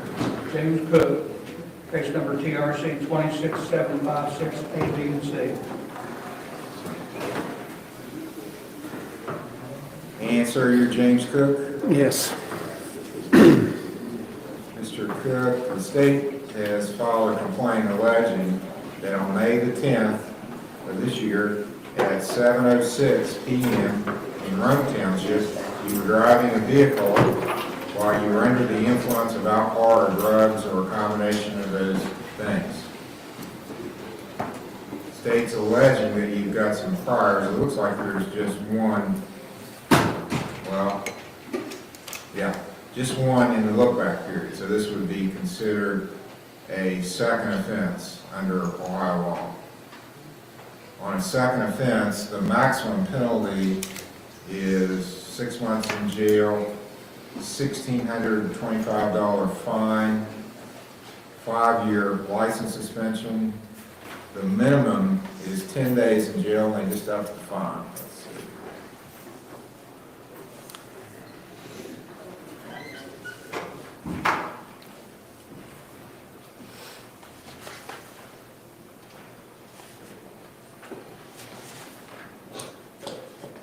The minimum fine now is $750 on a second offense. And I already think I told you that, 10 days in jail. If the vehicle's titled to you, it's required to be impounded for a period of 90 days on a second offense, if you're found guilty. And the state's alleging you refuse to take tests. Do you understand those possible penalties? Yes. You're also charged with not wearing a safety belt. That's a mandatory $30 fine if you're found guilty. And you're charged with having a tail light out. That's a minor misdemeanor. Maximum penalty for that is $125 fine. Do you understand these charges? Yes. How do you plead to the charges? Not guilty. Do you want a lawyer appointed to represent you? Yes. Do you have a job? No. Yeah. Do you have any income at all? Just check. Social Security, disability? Social Security. Well, how much do you get? It's right at $1,000. Okay, well, you're eligible. I'll appoint Mr. Holt, is he here? Or? Mr. Holt is here, but he said he did not want any appointments, Your Honor. Okay. That's the only attorney I've seen. I'll appoint Mr. Stratton. Do we have his card? I believe it. And Mr. Stratton is running late, but he said he should be here anytime. Said he would be here between 10 and 10:15. So if you want to stick around and talk to him, or you can try to call him.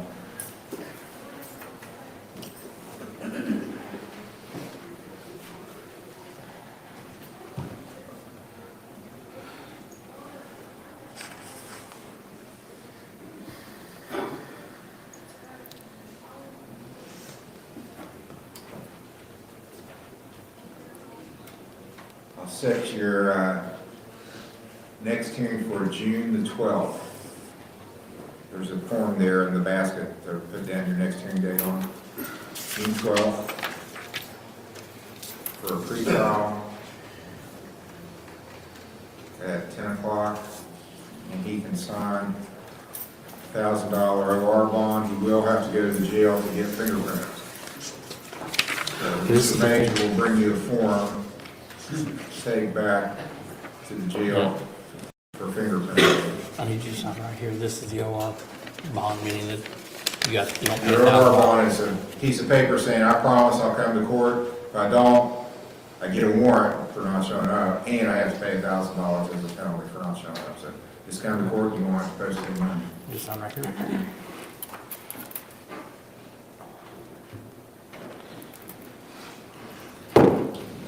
You wait out in the hallway, I'll bring it out to you, and you take it to the chair.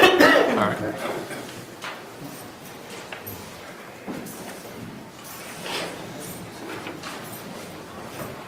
State of Ohio versus Mariah Hammond, case number TRC 26755 A and B.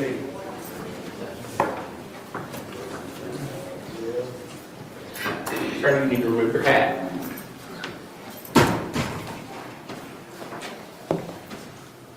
Sir, you need to remove your hat also. Anybody's got a hat on in the courtroom needs to remove it. All right, sir, or is it Hannah? Yeah. So last on May the 10th at 3:21 a.m. in Fayette Township, you were operating a vehicle under the influence of alcohol or drugs, and that you submitted to a urine screen.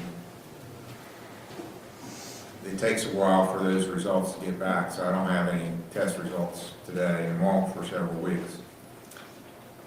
The state's alleging if you do get a conviction, it will be your first one under this statute. So the penalties go up as the more you get, the stronger the penalties are. So on a first offense, the maximum is 6 months in jail, a $1,075 fine, 3-year license suspension. The minimum is 3 days in a treatment program, a $560 fine, and a 6-month license suspension. Do you understand that charge and the possible penalty? Yes, sir. You're also charged with turn signal violation. That's a minor misdemeanor. Maximum penalty is a $150 fine. So you have 2 charges. Do you understand them? Yes, sir. How do you wish to plead to these charges? Not guilty. You want a lawyer appointed? Yes, sir. Do you have a job? Yes, sir. What do you do? Yes. What's your work? What do you do? I work at Vertiv. Are you paid by the hour? Yes. How much per hour? $16. How many hours a week do you work? It just depends right now. Sometimes it's 7 days a week, sometimes it's just depends. So you're working more than 40 hours a week? Not this week, but next week, yes. It goes like on a win schedule with them. Well, I'm not trying to be difficult or nosy, but under the rules I practice as a judge, I have to determine your gross annual income. So you know what you show in your income tax return is your gross income? No. Well, then I'm going to have to figure it out. What do you think you average, 45 hours a week? Or? I would just say 40, like flat. So I get you're making about $33,000 a year gross. Does that sound right? Yep. Okay. Do you have dependents? No. Well, I can't appoint a lawyer for you. You're making too much money for me to appoint a lawyer for you, so you'll have to hire a lawyer on your own. You think if I give you a month, you can get that done? Yeah, I can try. Okay, so I'm going to set your next, well, actually, let's see. We can go longer than that because it'll be longer than that before we get the results back on your urine screen. From past cases, it's been taking probably 9 weeks to get the results back. So let's look at that.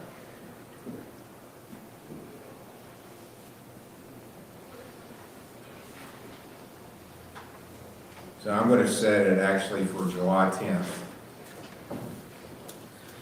July the 10th will be your next hearing. Will be a pretrial at 10 o'clock. I'm entering a not guilty plea for you. There's one thing you could do, you could wait and see what the state's alleging the test results are, and then decide if you want to hire a lawyer. Okay. I'm going to let you sign a signature bond of $1,000.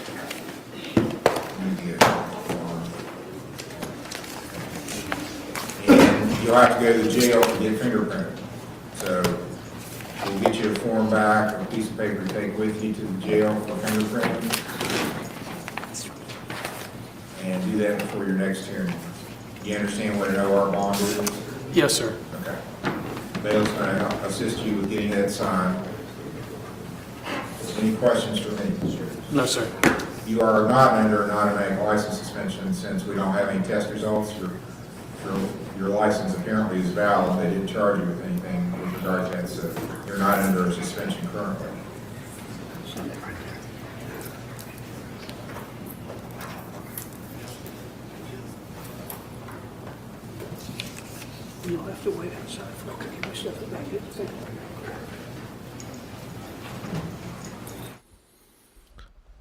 Alrighty, friends, that is it for today. Thank you all so much for joining me today. Thank you to everybody who showed their generosity via super chats and gifted memberships. Thank you to all who participated in the chat, and just thank you for watching. We'll be back on Monday, 9 a.m. Eastern, 6 a.m. Pacific, a half an hour earlier for channel members. We'll probably post some videos during the weekend, so be on the lookout for those. But have yourselves a great weekend, and I look forward to seeing you all on Monday. Take care. God bless.